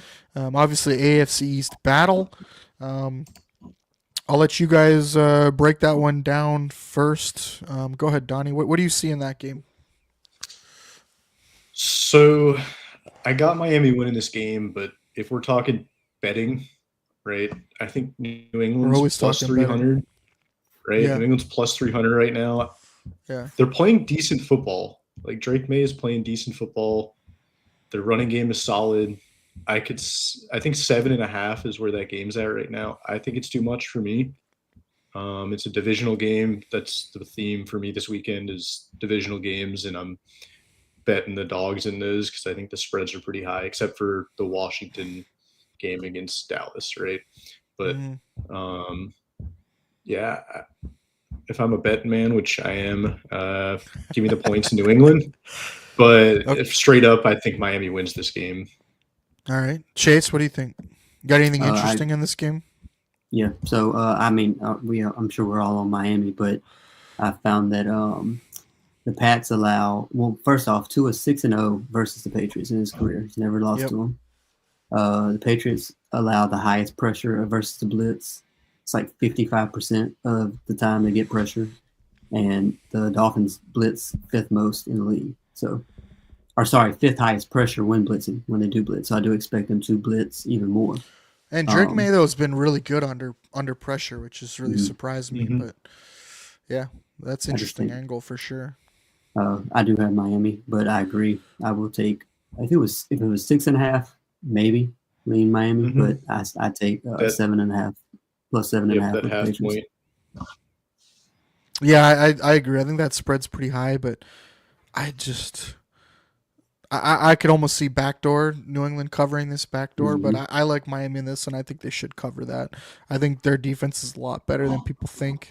They're 14th in defensive EPA, 19th against the pass, and 10th against the rush. So I do like Miami, but I do worry though. Kendall Fuller's out. And I think they're super thin at corner, and I think that's really big. And so I do worry about Drake May being able to throw some, kind of run around too, extend plays. And so, yeah, I'm going to be watching this game. I think it's going to be interesting. I think Miami should win. They might control the game, but I totally could see New England sneaking in and backdoor covering this. Is there any props you guys like? I got a couple here, but I'll let you guys go first if there's any you guys like. I got one. I just picked my main one for each game. Main one for me is Jonnu over 41.5 receiving yards. Yep, I like that one too. He's had the highest EPA for any tight end since week 5. Yep. And he had 62, I believe, against New England in the last game. So 41.5 just seems like a given almost. Yeah, and for him too, it's not like he's not going down the field.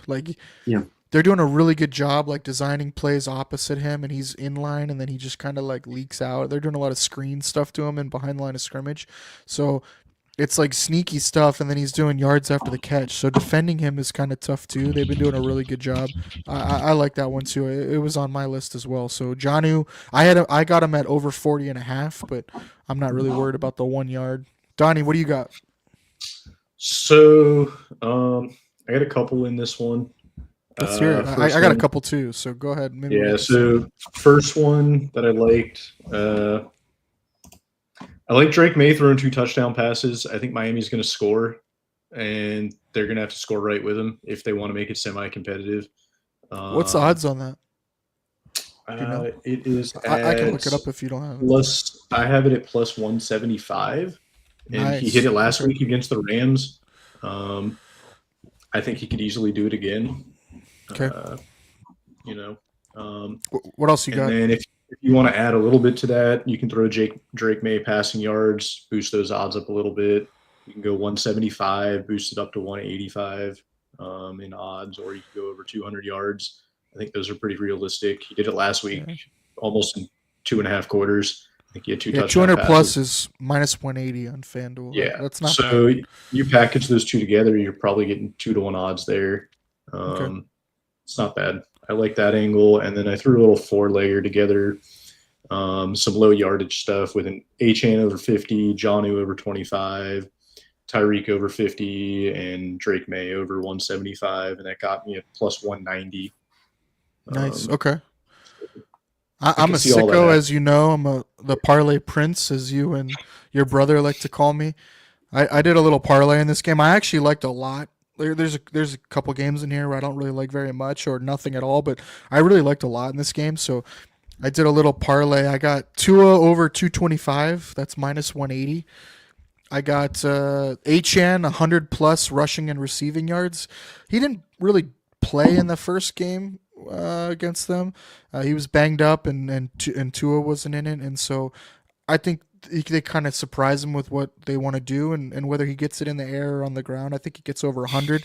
It's only minus 135 for him to get over 100 combined. So I have Achane over 100. I have the Jonnu Smith one over 40.5. I got Tyreek Hill over 60. That's only minus 140. I have Hunter Henry over 4.5 receptions. He's done that in 4 or 5 games. I got Demario Douglas over 3.5 receptions. He's gone over that in the last 3 games. And then I got Kayshon Boutte over 2.5 receptions. He's done that in 3 or 4 games. If you put that all together, it's plus 39.18. That is the kind of odds I want when I'm watching a shitty game. Put a couple dollars on it and hopefully make some money. So again, that's Tua 225 plus, Achane over 100 rushing and receiving yards, Jonnu Smith over 40.5 receiving yards, Tyreek Hill over 60 receiving yards, Hunter Henry over 4.5 receptions, Demario Douglas over 3.5, and Boutte over 2.5. All right, moving on to the next game. We got the Chicago Bears versus the Minnesota Vikings. We touched on this one a little bit. I don't like the Bears. I don't think they're very good. I think they got the coordinator bump last week and still found a way to lose. I think Flores can kind of get after it here. I think Aaron Jones is going to have a good game. But I'll let you guys talk about this if you got any interesting angles or stats for this game before we give our props. I got I guess I'll go first for this one. Vikings, easily. It's minus 3.5, by the way. Sorry, minus 3.5 on the Vikings. Over under is 39.5, which is pretty low. But go ahead, Chase. You like the Vikings? Yeah, I mean, I don't even know why it's this close. Is the weather bad? I mean, I don't know why it's 3.5. I'll look it up real quick. But the stat that I had for this one was Caleb. I mean, we know he's been awful, but he doesn't have a passing touchdown in the last 4 games. And the last person to go 5 games was rookie year Geno Smith in 2013. So he's just like on a god awful streak, which is I guess why we picked them to lose out for the rest of the season. That's true. Donnie, what do you got? I didn't really place too many bets on this one. The only thing I took and talk a little bit more about this tomorrow morning on No One to Blame. But I took the under 39.5. Minnesota's hit the under in their last 3 games. They run the ball the third most in the NFL, and Chicago's under in their last 4 games. And they're running the ball more than ever with new offensive coordinator Thomas Brown. So they're just going to run the clock out. I don't think that Chicago's and they shouldn't be able to run the ball that well against Minnesota either. Right. So. And they're going to try to, I think. And yeah, I just don't know if it's going to go over 39.5. So weather shouldn't be too much of a factor. It looks like it's going to be low 50s, light wind. So yeah, 10 miles an hour wind. So, yep. All right, so we got Vikings. What about any props? Anyone got props in this game? I only got one. I like Aaron Jones over 63.5. I think they're going to be able to run the ball. He's gone over that in 6 of 10 games this season. The Bears allow the 8th most rushing yards per game. And then I like Aaron Jones' touchdown as well. He only has 2 touchdowns on the ground this season. But I think he's due, and at plus 135, I like the odds on that. Anytime I can get a running back plus money, I usually try to take it. So yeah, Aaron Jones over 63.5 and anytime touchdown. What do you guys got? Mine kind of goes hand in hand with his with the passing game or them trying to run the ball. I got Caleb at under 201.5 passing yards, which is crazy against the Vikings who've been bad. You know, I mean, I should say bad, but they've been giving up a lot of passing yards, right? I think they're just going to blitz him to death, and I mean, he's just going to run around like crazy and not hit his target. Well. But he only has 175 per game over his last 4. He's 5th worst against the blitz as far as EPA per drop back goes. And you have under what, 200? 201.5. 201, okay. Yeah. Donnie, you got anything for that game? I shied away from this game because I took the under, and maybe Aaron Jones is a good game, right? But the only thing I could see, and I'm not going to bet it, is going to actually under his yards. I think it was like 89, somewhere in the high 80s. I think. I'm not. We're losing Donnie against Justin Jefferson. I do worry about Justin Jefferson, though. I don't know if I lost you guys there. Yeah, you did for a minute, but yeah. I do agree with Justin Jefferson, though. Like, I worry about him against Jalen Johnson. Are they just going to follow him with Jalen Johnson? And sure, Justin Jefferson's still going to get his, but how much is his, right? Like, 90 yards is a lot, and yeah, I don't know. The Bears' pass defense has been good, so yeah, I agree with you. I think that could be a sneaky under. The only thing that scares me, I got one thing for this. Go ahead, Chase. Yeah. Is we were talking about how horrible Sam Darnold can be. He's the only quarterback in the league to have multiple 120 plus passer rating games, who also has multiple 50 or lower passer rating games this season. And the only other ones that had 2 120 plus and 1 50 or lower were Caleb Williams and Bo Nix. So that's the company he's in right now. Yeah, and if the Bears are good at anything, it's defending the pass, you know? Yeah, so I mean, I could see a scenario where Darnold just implodes and sees ghosts again. Totally, for sure. I think that plays right into that under bet, right? Yeah. All right, so next game on the slate is Lions at Colts. I got about 35 props on this one. Not really, but I got a lot. So Lions at Colts, 1 p.m. The spread has been moving on this game a little bit. Nothing too crazy, but it's been moving. It's at 7.5. I've seen it shift up and down. So currently it's at minus 7.5 for Detroit, An over-under of 50.5. What do you guys like? Who do you guys like, I should say, in this game? Got anything interesting? The only big things for me are Detroit. They have two corners out. Terry and Arnold has been ruled out, and Rakestraw has been ruled out. Um, so I do worry about that a little bit. I'll talk about that more later. But what do you guys got? Go ahead, Chase. I mean, I think we're all easily on the Lions here. I mean, the spread could be 7 or 17. I mean, I'd still be taking them. Their point differential is levels above anyone else. I mean, I think they're plus 159 point differential, and the next one is Buffalo, who's played an extra game, and they're plus 106. So, I mean, I don't see Anthony Richardson doing anything worthwhile. One thing, you talk about with these parlays that you love, Gibbs, Monty, and ARSB, they're the only trio to have scored, all three scored a touchdown in the same game 8 times, which is wild. I got some of that in a minute. Don't worry. Donnie, do you think Indy can keep this close? So I'm staying away from the spread in this one. I'm worried about Indy's backdoor cover, actually. That's really the only thing I could see happening in that one, right? Does Dan Campbell ever pull the gas off? No, but I could see Indy just scoring just enough to keep it competitive, and I think it's hovering around 7.5. If it was 6.5, sure, but 7.5.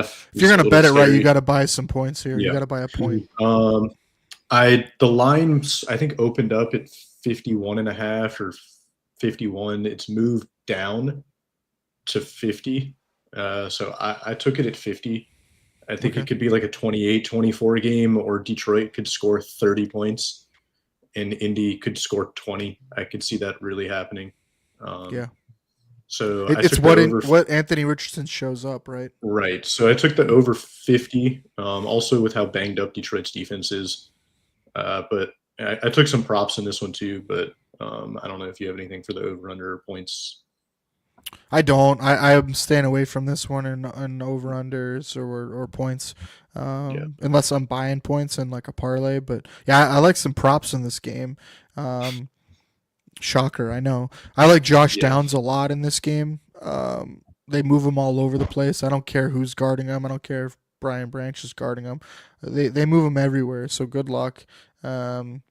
I got him over 4.5 receptions. He's done that in his last 3 games, and I got him over 54.5 receiving yards. He's done that in his last 4 games.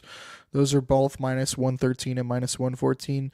And then I like Alec Pierce over 2.5 receptions. That's plus 144. And I like Pierce over his 30.5 receiving yards. For him, really, that's 1 reception. But I like both those a lot. Go ahead, Don. So I think you like this. I think you like this game how I like the Texans Titans game, at least the Texans side of that game. I forgot to say, like, the reason why though is the Detroit D, they're giving up the 5th most slot points per game. So yeah, Brian Branch is great and plays in the slot, but you don't just guard the slot with one player, right? Like that takes linebackers, safeties as well, and so they're giving up a lot of points there. And I think between Downs and Pierce, they like to move them all over, and they're going to give up points, man. They're going to give up yards and points. So go ahead, Don.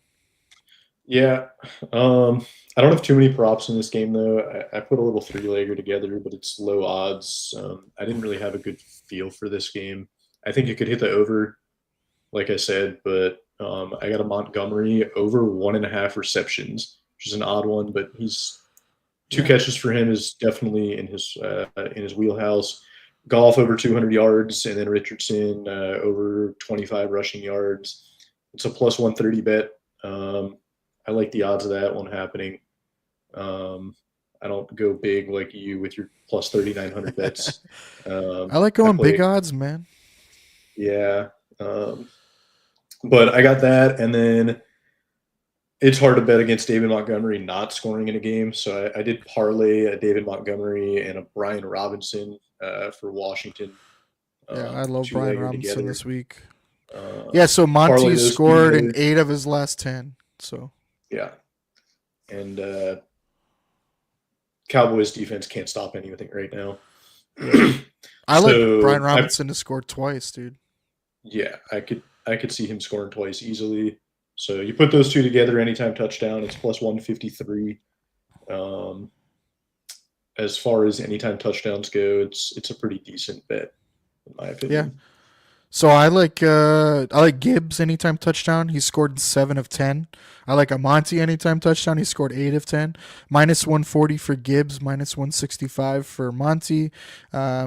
The Colts defense gives up the 12th most running back receiving yards per game. So that's where I like Gibbs. I like Gibbs over 18.5 receiving yards in that game. That line seems super low to me. It's minus 113. It almost seems too low. Like, yeah, right. It almost seems like it screams to me like they know something I don't. But well, do they game script it out? Right, totally. But he's done it. Yeah. He's done it in most games. So I have him going over 18.5 receiving yards. And then my Alec Pierce, Josh Downs parlays, and then those 3 anytimes. The third one is Amon-Ra, like Chase alluded to. Those 3 have scored together in eight times in their career. Amon-Ra scored in 8 straight. That is insane. And his odds this game are minus 120. I think a lot of that is because of Kenny Moore. But again, Amon-Ra doesn't just line up at one spot. Like they move him all over, especially in the red zone.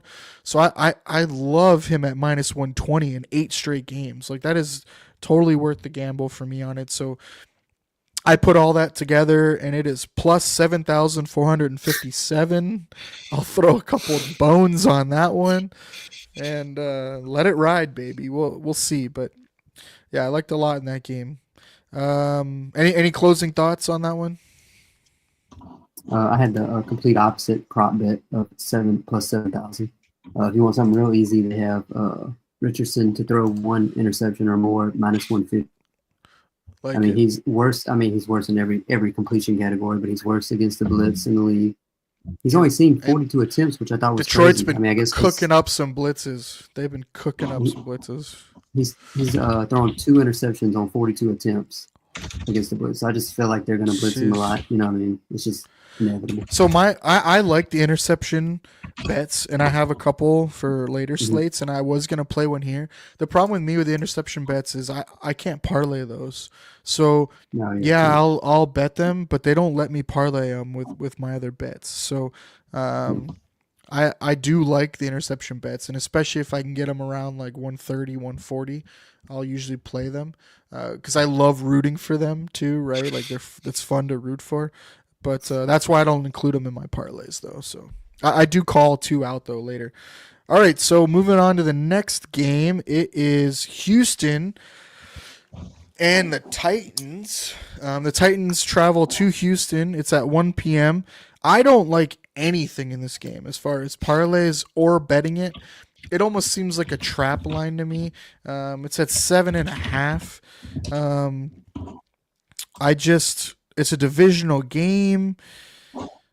Levis played better. Like that Titans defense is sneaky.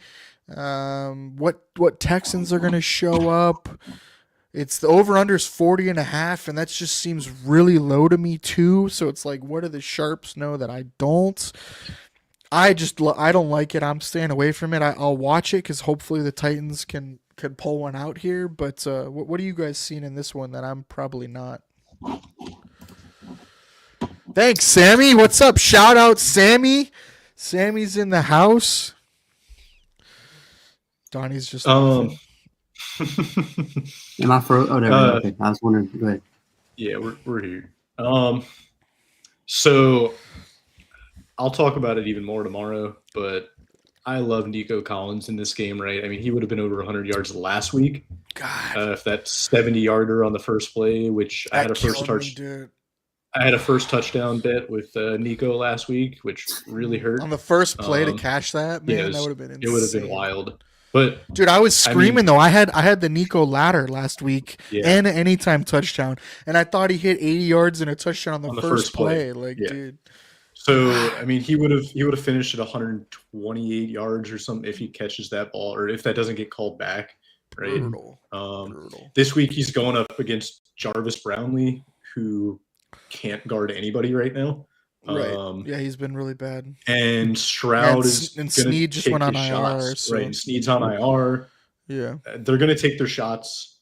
I don't know if it's going to be on a post route, a corner route, a go route. It could be a slant to the house. Shoot, that last game was what, a screen, a tunnel screen. Yeah. So I don't know how the Titans are going to stop him, in my opinion. Yeah. Besides that, I mean, I like I did an alt line Houston -2.5.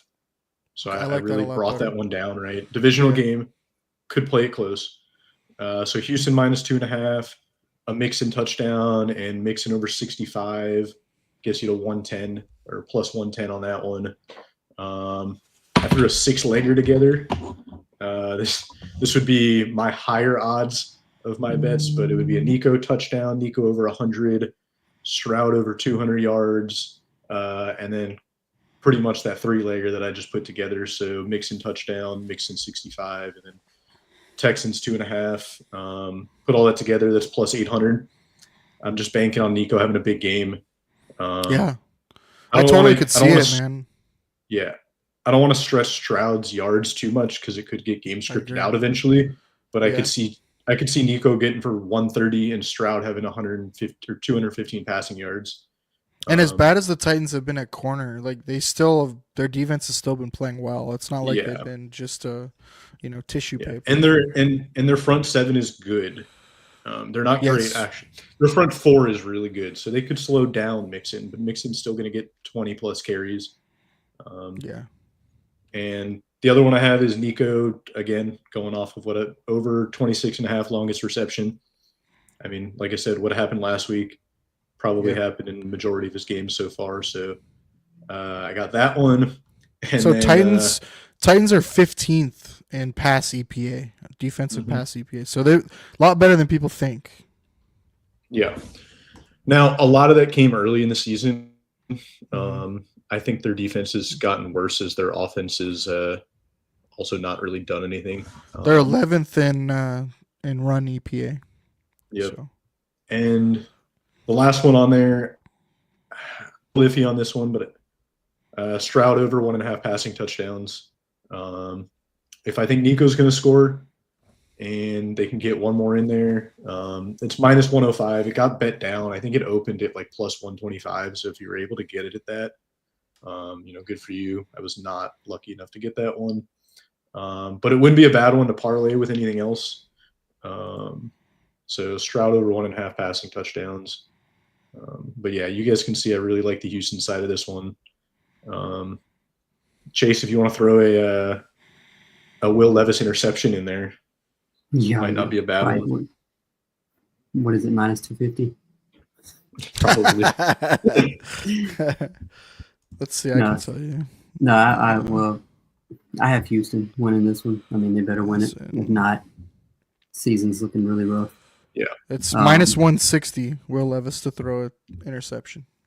That's not bad. I do like the Titans at plus 7.5 though. I feel like it took Houston too long to run away with that game against Dallas, and it being a divisional game. I mean, I could see it being a 1-score game for sure. I mean, my prop bet is Danielle Hunter over one. He'd have to get 1.5 sacks basically, plus 130. But the reason is because the Titans are the only team that have 4 offensive linemen at their positions to all be ranked in the bottom 5. So I mean, they're just god awful.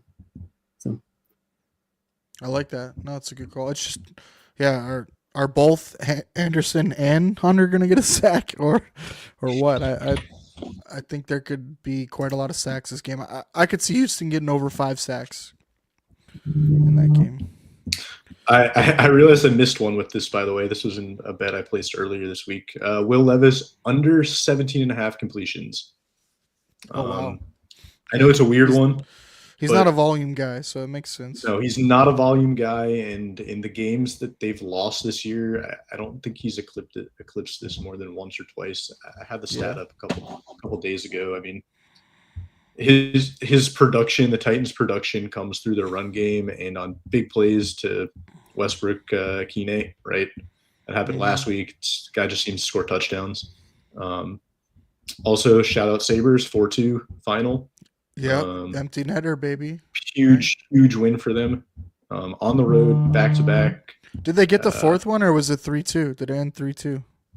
No, final. Empty netter. 4-2 final. There we go. Oh, they did score right as it ended. Literally. Yeah, it was as it the ended, clock for sure. went out. Yeah, so Sabres are keeping in it for a little bit. So awesome. That was a huge back-to-back wins on the road, man. Huge. For sure. West Coast. Yep. Who got the empty netter? Darlene with the empty netter. Full ice, too. Went on the full ice with literally 1 second left. Shout out Neffy. New champions. Yep, he Neffy, cashed. Shout out. Cashed again. That's the Tuck Darlene parlay. I don't think it cashed last night. In fact, I know it didn't because I had it. But I think it's cashed like 3 out of the last 4 or 4 out of the last 5. Yeah, it's been on fire. Yeah, and then when Tage comes back, it's normally Tuck and Tage, but yeah, it's Tuck and Tage. Yeah, it's been awesome. All right, move on to the next game.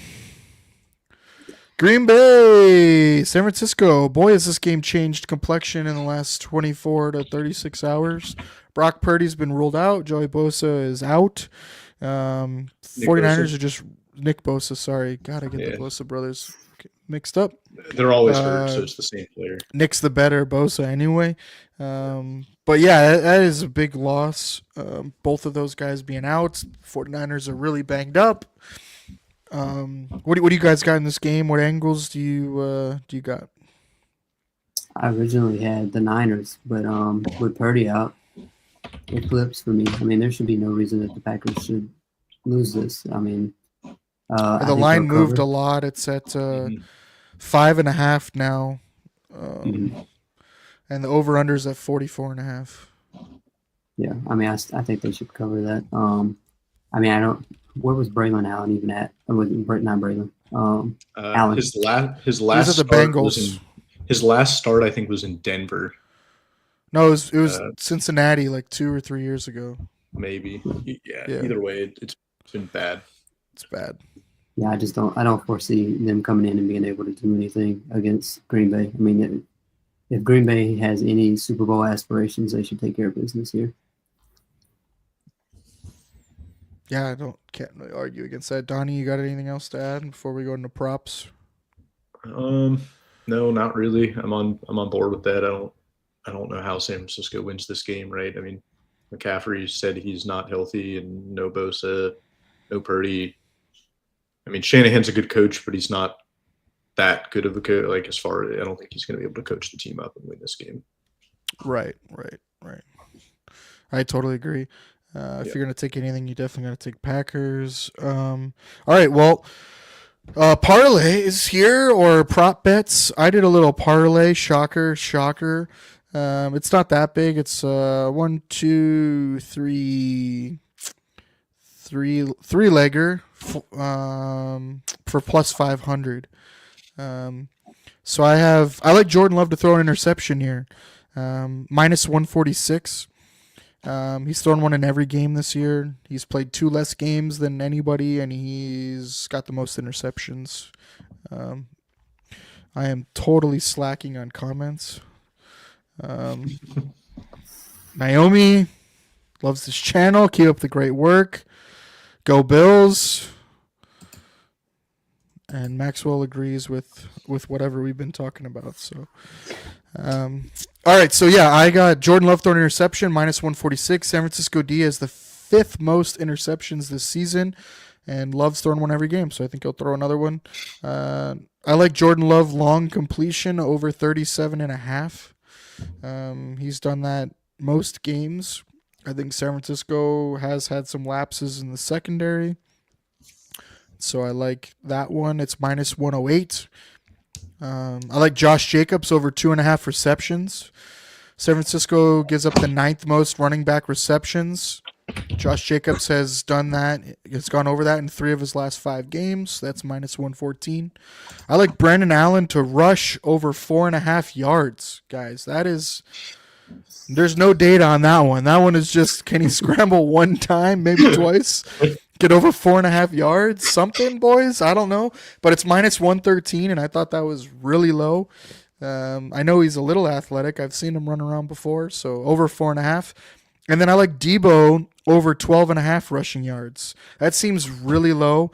They love to hand him off the ball. He's had 4 or 5 carries in numerous games this year. I think this is the game, right? You're not going to want Braden Allen jumping back or dropping back a ton, throwing the ball. And I think you're going to see a lot of jet motion with Debo. So I have Debo over 12.5 rushing yards. That is shockingly minus 113. So you put those 3 together, it's plus 500. I really like those odds. So either of you guys got anything for this game? So I threw a little 2-legger together. I wish I could have gotten this game knowing Purdy and Bosa were not going to, be playing, but Right. I kind of bet as good odds, but did Packers -3, alt line to -3, and then alt line to under 48. The under 48, I probably would have bet regardless.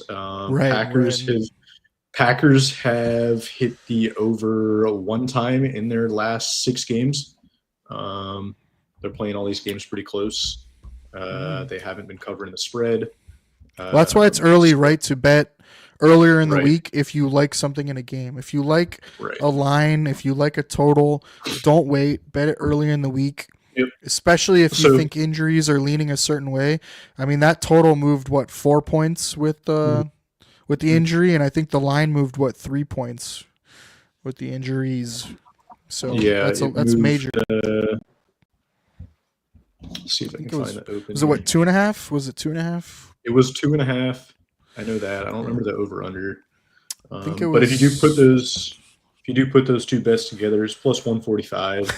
So the odds aren't terrible. Student thinks that we should just live stream straight through the bye with how long this show has been.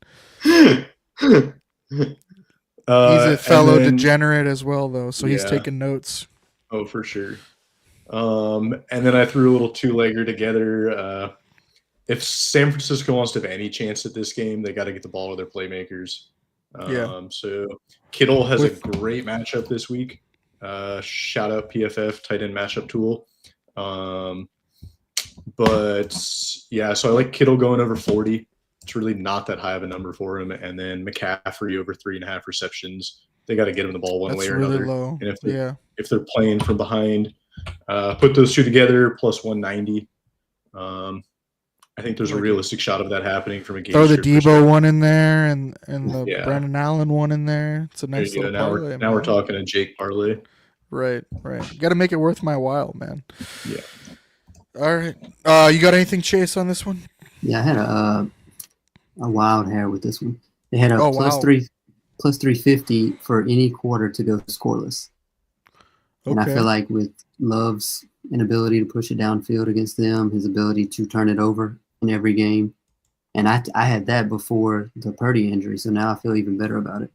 Over their last 3 games, they had combined 4 quarters where they did not score. So, I mean, I feel like it's even at plus 350, I think it's worth the shot. That's, for sure.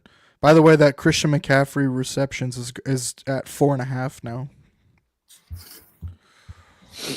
So, all right. Let's get to the next game. We still got, 3 more to go through. We'll try to go through this next one a little faster. It's not super electric. We are going out west. We have Seattle, Arizona. We had kind of touched on it a little bit. Massive, though. They play twice in 3 weeks. It's going to decide the division. I think the division's going to come down to both of them with the San Francisco injuries and then the Rams slipping up. So this game is massive. It's currently Seattle is the home favorite, minus 1.5, so barely the favorite. The over-under is 47.5. I don't trust either of these teams, but Arizona's been hot, so I'll take the hot hand, and I like the Cardinals here. And then you're giving me a point and a half as well. I probably wouldn't even take that. I'll just go money line minus 108, or uh, go under a couple points and maybe have them win by like 2.5 or something. But what do you guys think in this game? I'm thinking Arizona and all the way. Spread, money line, whatever. Just because Seattle's run defense is awful. They're giving up the 5th most yards per game. James Conner, when he has 100 plus scrimmage yards, they're 5-1 this season. So I think he's going to hit that easily. So and the over under for his rush yards is only 68.5, which is crazy. So that was. I don't see a way that Seattle wins this one. What do you think, Donny? So I stayed away from this game from a betting perspective. It's too close. From a line over under, could go either way. It could be one of those classic like 6 to 9 games if the defenses show up. So I just stayed away from this one from props betting the whole thing. So it's supposed to be weather's supposed to be fine. Yeah. Little rain in the morning like usual, and then it's supposed to clear up. High of 47, winds light. So. Yeah, and not to say this is a game to not bet. There's just I didn't have a good feel for it. All right. You not like any props either, or just if I didn't bet any props on this one. If I did, okay. give me Connor just scoring a touchdown, maybe getting over his yardage prop. But I like I said, I didn't have a good feel for this one. I just stayed away. Chase, you got anything? It was the Connor over at 68.5. I feel like it's a given. Yeah, I like him over 60. Is minus 166. I guess you could push it to 68, but I like him over 60. I like a Marvin Harrison Jr. over 4 receptions. He's done that in 2 of the last 3 games. They've been moving him around in the slot a little bit, and I think the Seahawks can be had a little bit in the slot. So I like him over 4 receptions. I like JSN over 6 receptions and JSN over 60 yards. He's done both of those in the last 3 games. And the Cardinals are very bad slot coverage. And then I like DK over 64.5. He's done that in the last 2 games. So that was a plus 1,070 parlay. So that's my bets for that game. Sunday Night Football, really good game. I think, maybe, possibly. The angle here where I think it could be interesting is it's Fangio versus McVay. If you remember, Fangio, the year the Rams went to the Super Bowl and played New England, Fangio played against the Rams, and basically he's the one who solved the Rams that year. The Rams had that unbelievable offense. New England kind of ripped off what Fangio was doing, and then used it in the Super Bowl and held the Rams, to 3 points or something like that. Crazy. This is the first time that Fangio's played McVay since that Super Bowl, which is crazy to think about because it's been quite a few years. So that's an interesting angle for me. Fangio's the defensive coordinator for the Eagles. I like the Eagles in this game. I think the Eagles should easily win this game. But do you guys have anything that is interesting for you angles-wise? The spread is really low. I didn't think it would be this. If you would ask me it, I probably would have thought Philly 5.5 maybe. It's Philly minus 2.5, so that's really weird to me. That kind of has me worried when I'm that far off of a spread. The over/under is 48.5. Good. Yeah. So this game was tough for me. I didn't really like either side of it. I think that the Rams season is kind of dependent on this game. For sure. Definitely. Right? Yeah, for sure. Yeah. No, you're good. So I don't know which team's going to show up, right? They lost to Miami. I worry about that Philly D-line against that Rams O-line, right? Like, yeah, it could be like Philly could run away with it, but no, Devonta could keep it closer. It's not the same effect on the offense that A.J. Brown has on it, but it's still could keep it within check. And Stafford's going to chuck it, man. So I just stay away from this game as a whole.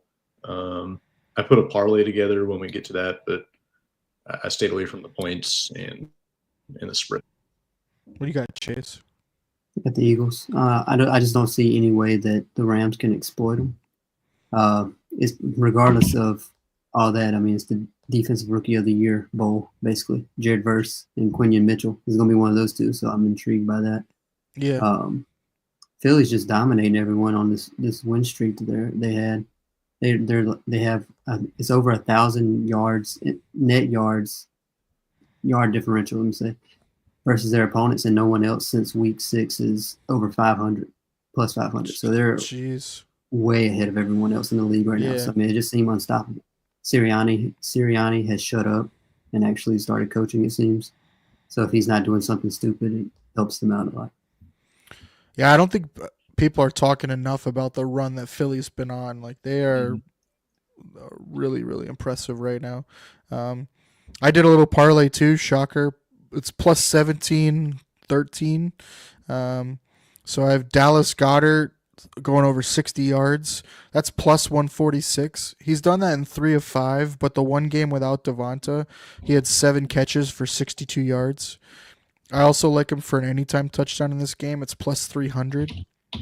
I have Hurts going over 200 yards. That's minus 188. He's gone over that in his last 4 games.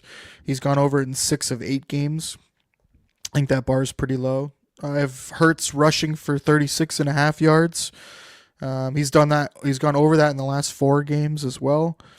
I have Stafford going over 225 yards. I think they're not going to be able to run the ball with Kyren. They're going to be behind, and he's going to have to throw it. He's gone over 225 in his last 4. I think he's been over 270 in his last 4. I brought it down to 225. And then you put an Eagles money line, so all that together is 17-13. Donnie, did you cook up something small for that game? I would not say it's as high as yours, but I cook up a 5-legger. Oh, wow. So shocking. I know. So odds aren't crazy on it, but I've been riding the Barkley train for a while. It's hard not to. I think everyone is. So I took a Barkley touchdown and then brought his rushing yards down to 80. He's done this in every game except 2. Shout out Browns, held him to 47 yards, and then the Cowboys, he didn't get to 80, and he only played a half of football. So I think he reaches that 80 yards pretty easily. Went with a Kyren Williams touchdown. He has not scored in 4 games after scoring in the first, I think, 6 games of the season. So it's 4 in a row without it. I think he's just due. Almost feels like he's due. The odds for him have come down just a little bit. So factor in A.J. Brown over 65 and Cooper Kupp over 50. And that gets you to plus 400 for that one. Also, if you guys do put these together and you get some significantly different odds, I'm in Florida, got one sports book, it's Hard Rock. So sometimes these odds are wild. But yeah, that's what I got for that one. That's really the only bet I have going in this game. I liked Barkley. I just couldn't find where I could get enough odds for the money, but I totally think you could do it. I don't like when the over under is 90 yards, right? It's 96 or something. Yeah, it scares me, but I totally see him doing it, right? There's scripts where he could do it. He could do that in 2 carries, but yeah. And I think the anytime touchdown, the only thing that worries me with him is freaking Hurts stealing all his touchdowns. Well, I mean, he scored last week from inside the 2. Yep. Right? Yep. I mean, they showed a look that they don't traditionally show, but they had to keep the teams honest moving forward. So could he do it again? Sure. And he could just break a long one. Or you could do it through the air too, right? They throw to him too. So. Right. Yeah. I mean, he's scored in 3 of his last 5. I think it's feasible. Definitely. Had All a right, quick last prop. game. Oh, sorry, go ahead. Go ahead, Chase. What do you got? Quick prop. AJ Brown longest reception is over. It was 27.5. It's already jumped up to 29.5. Wow. But the Rams give up the third highest yards per pass on 20-plus air yard passes. So, I mean, and they have the most TDs allowed in the And league. without Devonta, right? They need someone to stretch the field. Yeah, I feel like he's good for one moon ball. I like it. All right, Monday Night Football. Big game. Really big game for the AFC. Let's see. The Ravens are favored on the road, -2.5. Over-under is 50. How do you guys see this game going, and do you like either side? Go ahead, Chase. Okay. I'm just still fearful after what happened with the By the way, Ravens Chase this is a season. Ravens fan. If you can't see his nice jacket here, yeah. I'm just fearful from what they've shown lately. Like John Harbaugh is just, I don't know. I don't know what's gonna happen with him after this season. They Jim haven't probably knows coached him. against each other right since the Super Bowl. Yeah, so. and I mean, I feel like I don't know. I just trust Jim more at this point. Every big game, they seem to fall apart. They are, I have it listed. This pass D is god awful. They're bottom 5 in passing versus no blitz, passing versus no pressure, play action, no play action, long passes, intermediate passes, short passes, and overall passing efficiency. So do whatever you want passing, basically. That's So, actually unbelievable. Unless you're so the I mean, Bills. they are horrible. So I mean, I know the Chargers like to run the ball, but I feel like they are going to lean into the pass more this game and could easily win it. Yeah. Chargers also are 6th in rush EPA on defense. So it's a good run defense. Mm-hmm. You know, can they slow down Henry in that rushing attack enough? Overall, the Chargers are the 5th in EPA, so defense. So it's a really solid group at home. You know, can they do enough to slow down the Ravens? And I think they could score. I think they'll score on the Ravens. So, Yeah. Donnie, are you leaning one way or the other here? Chase is scared. I think he's going Chargers. But So I'm staying away from this game. I got way too much rooting interest in it. yeah. Rooting for the Chargers big time. Sorry, Chase, but obviously Bills fan. So Yeah. I just stayed away from this one, at least for now. I'm sure Monday night rolls around and I'll, do something stupid, right? Here's a good question from student. Who's more integral to their team's success, Lamar Jackson and the Ravens or Justin Herbert and the Chargers? Take it away, boys. I don't know. Let's hear what you guys say. I have a pretty strong opinion on this one. Go ahead. I would say Lamar, just because the Chargers lean into running the ball more. So it'd be less of a change, maybe. I don't know. I feel like Lamar has too many oh my God plays. Like, how do you do that? And is more integral to the team in that fashion. Because, I mean, So this is kind of like a push-pull argument for me. I think Lamar is more important to his team right now. But if you take Lamar and you take Herbert out of it and you put in the backups with the current coaches, I think the Ravens win this game pretty easily. We've seen them win games without Lamar, and they can lean on Derrick Henry. I don't think the Chargers have a chance without Herbert. So I would lean that. The one edge I would give the Chargers right now is Jim Harbaugh. I think that he's just a better coach.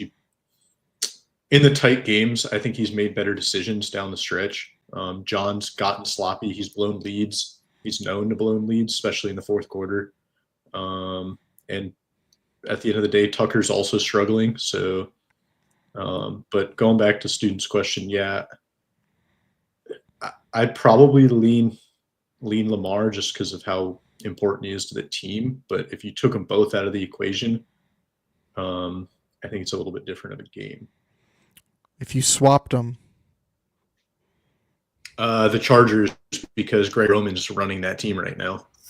God, I'm so the opposite of you. I think you put Justin Herbert on that Ravens squad, and oh my God, like, yeah, with Derrick Henry play actioning and let Justin Herbert play action off of that with the weapons that the Ravens have, like Zay, That's true. Bateman, Deontay, Andrews, like Andrews Andrews, likely. Like I think you take Herbert off the Chargers, and the Chargers are awful, like awful. Yeah, they're Like bad. they have no weapons, dude, and no weapons. Like you could say Lad, but dude, he's a rookie like slot that's like kind of coming on. Like I don't know, man. I think it right now it's and I'm not discounting what Lamar does. Like we're literally talking about like very specific situations here, right? Like there's probably 5 guys in the NFL that are as important to their team, and these are two of the top 5, right? That are most important to their teams. So we're really splitting hairs here, but I think Herbert's more important to that Chargers team just because of the way it's built right now. Like they're not supposed to be competing right now, right? No. Like this is a rebuild, a bad roster, like no weapons. And so yeah, for me I think Herbert is more integral to that team's success. So a great Only question. thing is, I wonder what Derrick Henry would look like without the Lamar option running in the backfield. I mean, we know he's good, but Right, and that's why I how asked much if you does it play into it? switched them too, right? Yeah. Because it's not like you have to respect what Herbert can do throwing the ball, right? It's not like you could just pack the box, and then also Herbert's legs too, right? Like you could still run RPO with Herbert, like the dude can run. So Chase, I got a question for you. Mhm. I've been talking about it as far as Henry goes for a while now. Does he make it through the season? I mean, he's 30. Healthy, They're giving him health-wise, I mean, they're giving him a ton of touches. Can he get through the full season? if you asked me before the season, I would have guessed no. But I mean, again, I don't know how much it is based on his offense or what's going on, but I mean, he still looks as good as he did 5 years ago. So I lean more to saying, yeah, I mean, I feel like he is. Because now, I mean, you got Justice Hill coming in. They got Keaton Mitchell back. So, I mean, I feel like they have been giving him less carries than you think. Yeah. He's had what, 13, 15, 15, 11, 16, 13. So and his max in a game is 25. Yeah, because they'll do. He's only been over like, 20 carries. What, 1, 2? He's only been over 20 carries 4 games. It'll be 3rd and 1, and they'll bring Justice Hill in, and they'll run the ball inside zone, and then not get the first down. But I mean, I don't know what they're doing. Now he does have 197 rushes this year.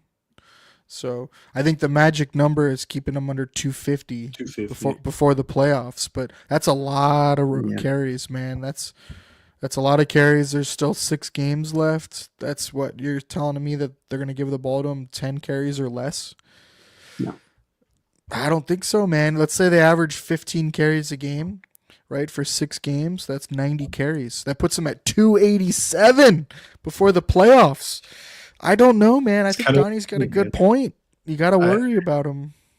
I remember him being in the game late against the Bills, and I know this was a while ago, but I mean, the game was wrapped up and they were trying to get him to 200 yards, and I'm just sitting there like, what are you doing? What are we doing? Yeah. I mean, we saw what happened. We saw what happened to Chris Godwin in the Bucs when he was in the game for no reason. And I don't know. That's one of those dumb Harbaugh decisions that I don't understand. John Harbaugh, right? And yeah, it's a great question. I think that is the season. If he goes down, that is the season. It's just like if Lamar goes down, right? But that is the season. So great question. We'll have to watch it. All right. What about props you guys got in this game? I cooked up a little 4-legger, nothing crazy, 8 plus 800. You want to go first, Donnie? I usually don't touch the Monday night game until I see what happened on Sunday for me. I know it's kind of odd because you want to get the bets in earlier than later, but that's just kind of how I've been rolling this season. I try not to get too greedy on Monday. So I have. What do you got, Chase? Props for this game. Derrick Henry touchdown. He's first player since Jerry Rice to score in the team's first 11 games. Jerry Rice did it in 12. He only played 12 games that season, or he probably would have had it more. So anytime touchdown for Derrick Henry is probably, I don't know if it's even worth the money at this point. It's minus 210. It's not that bad. It's minus 210. I would do first touchdown if I was gonna do it. Yeah. He's done it, I think, in like 5 of the last 7 games, something like that. It's plus 390. Yeah. That or any Herbert over for passing. Yeah, I like Herbert. So I did Herbert over 19.5 rushing yards. He's gone over 30 in 3 of the last 4, so I don't think it's too much to ask. Going over 19.5, that's really like one run for him too. Mark Andrews over 2.5 receptions. That's minus 146. He's done that in 5 of 7 games. I like a Will Dismissal over 39.5 receiving yards. He's done that in 3 of 5 games. The Ravens are bottom 5 in receptions and yards to tight ends, so I think he's gonna get some action. So I like the dismissal, and then I like Lamar over 40 rushing yards. He's done that in 9 of 11 games this year, and that's minus 155. So I put those 4 together, and it's plus 823. All right, last thing before we close it out, let's Super Bowl. Who do you guys got? What's both of your guys' predictions for the Super Bowl matchup, and then I'll give you mine. I did want to say we did miss a couple games in there. I'm sure they'll get captured tomorrow and no one to blame. Yeah, I didn't want to cover every game. Yeah. Man. Come on. It would have been wild. I do have an absolutely disgusting bet that I took a Ryan Flournoy. Shout out Cowboys over 13.5 rushing receiving yards. It's minus 110. That's absolute gross. Degenerative bet. Gross. He did it last week. Cowboys are brutal. CD may or may not play, and they got to throw to somebody. So Dude. It's gross, but could be one play. Love it. Okay. So, yeah. Save that one for tomorrow. Yeah. All right, Super Bowl. Who do you got? Yeah. Don, go first. I got the Lions, right? I don't know any way you get a Lion. I don't think we don't get a Lions and Eagles NFC Championship game, and hopefully we get that. I agree with that. Epic. I agree. I don't know if anyone else is playing as good a football, and I think it'll end up depending on health of the two teams. But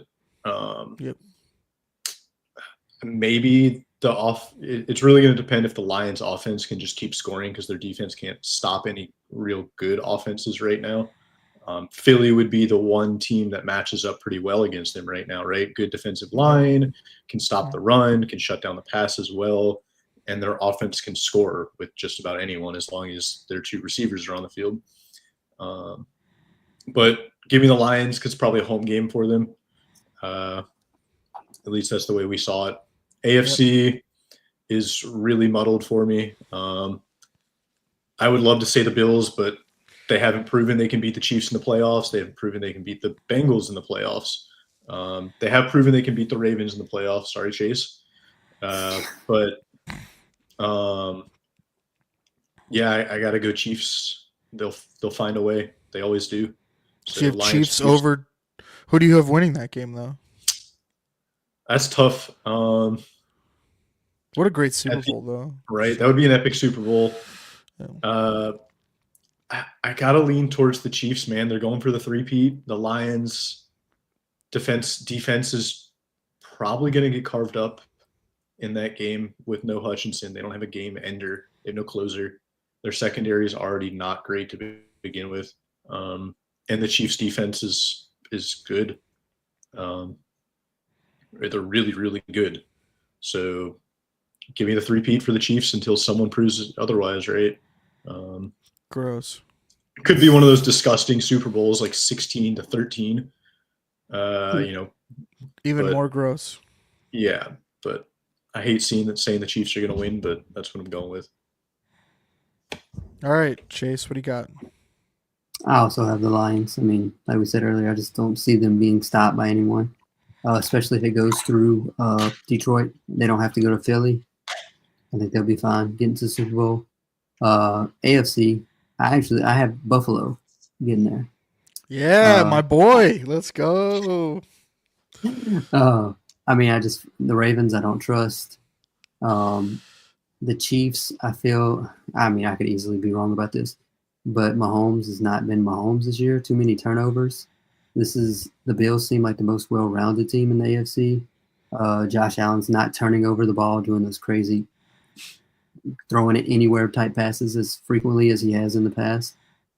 James Cook looks the best he has ever looked. The defense is better than what we expected. So, I mean, they already beat the Chiefs once. So, I mean, if they could get another home game against them in the playoffs, I can see them getting there. But once they get there, I'm afraid they won't be able to score with Detroit. I mean, they're just, I don't know. I mean, anything could happen, but Detroit is just unstoppable as any in a offense. dome. It's in New Orleans. Like, yeah, come on. yeah. I mean, Dan Campbell. It just seems like it's just meant to be almost for Detroit. What a cool Super Bowl, though. Like Detroit and Buffalo, it'd be so cool. Two just franchises have been through it, man. Yeah. Those two franchises. So you have Detroit over Buffalo. Yep. All right. So I see it going. I'll start NFC. I see it the same way as you guys. I think it's Philly, Detroit, collision course, NFC Championship. I actually think Philly would win that game. I think they will win that game. For me, I think Philly matches up really well against Detroit. I think they could stop the run. Their pass coverage is very good. I think Philly O-line is good. I think they would give Hurts time. With Barkley, I think they could run the ball. I really like Philly. I think Philly would beat Detroit. It could go either way, but I'll take Philly, man. I've been on Philly since the beginning of the year, so I just got to stick with it. I got Philly going for the NFC.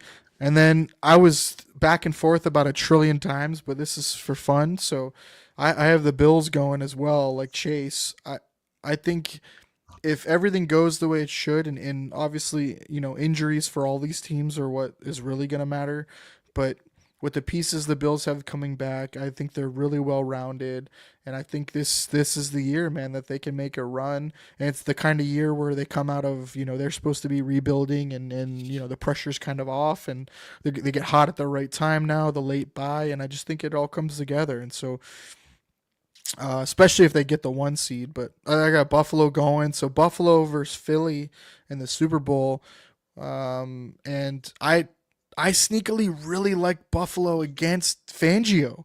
Josh has done really good against Fangio-style defenses, and I really like him against Fangio. Fangio's not been able to solve them. Josh has carved him up, and so I'm gonna have to go Buffalo over Philly.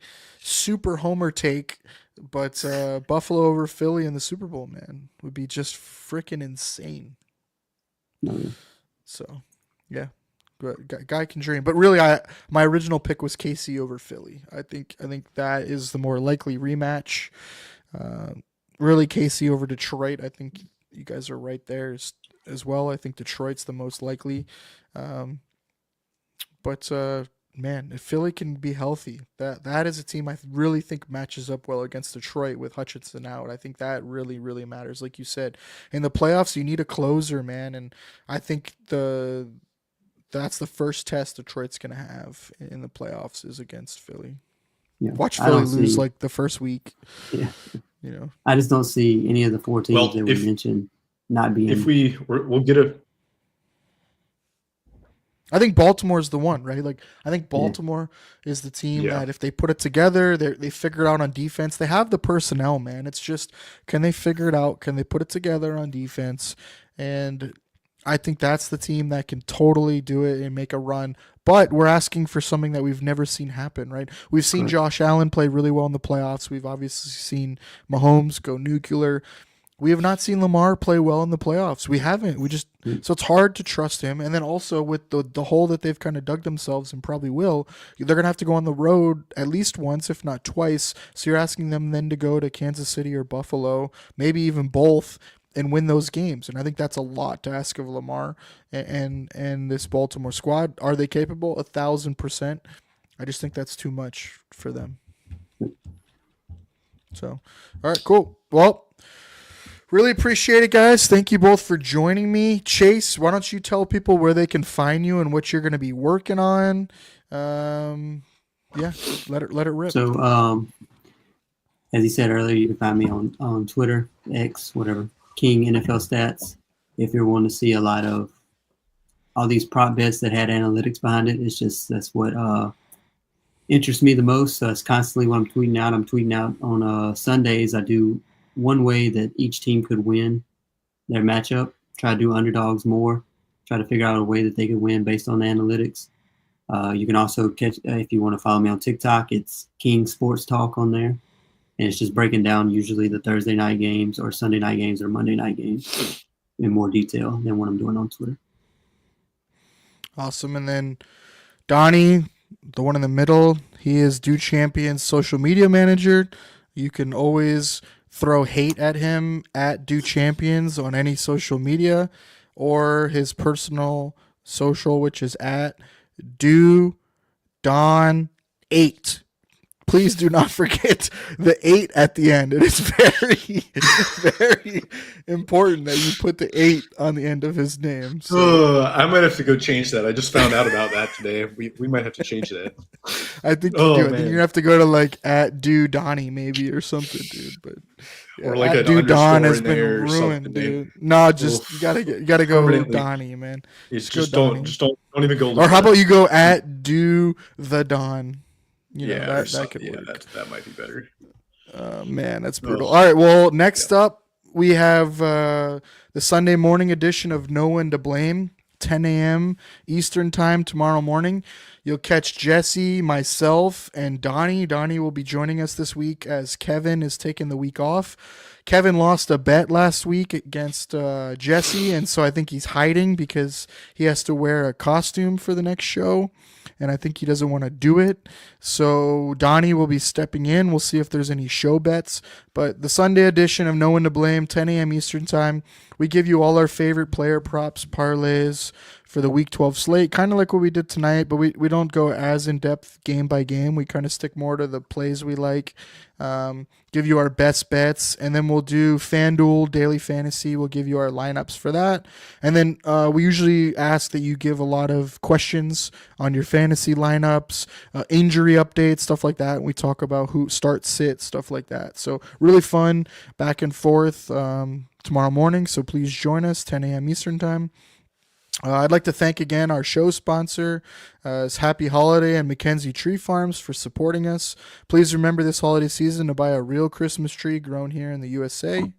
Thank you for tuning in. Please join me next Saturday night, 9 p.m. Eastern time, for the next episode of the Buffalo Blueprint. I'll be joined by a 49ers guest. We'll be breaking down the Week 13 Sunday Night Football matchup against the 49ers. That should be a really good game. So please join me for that next week. Please make sure you like and subscribe on YouTube, Twitter, Instagram, all those good things, at Do Champions, and then also at myself, at FB Data. At Jake FB Data. I don't even know my own handle. And we'll see you guys all next week. Go Bills. How about that?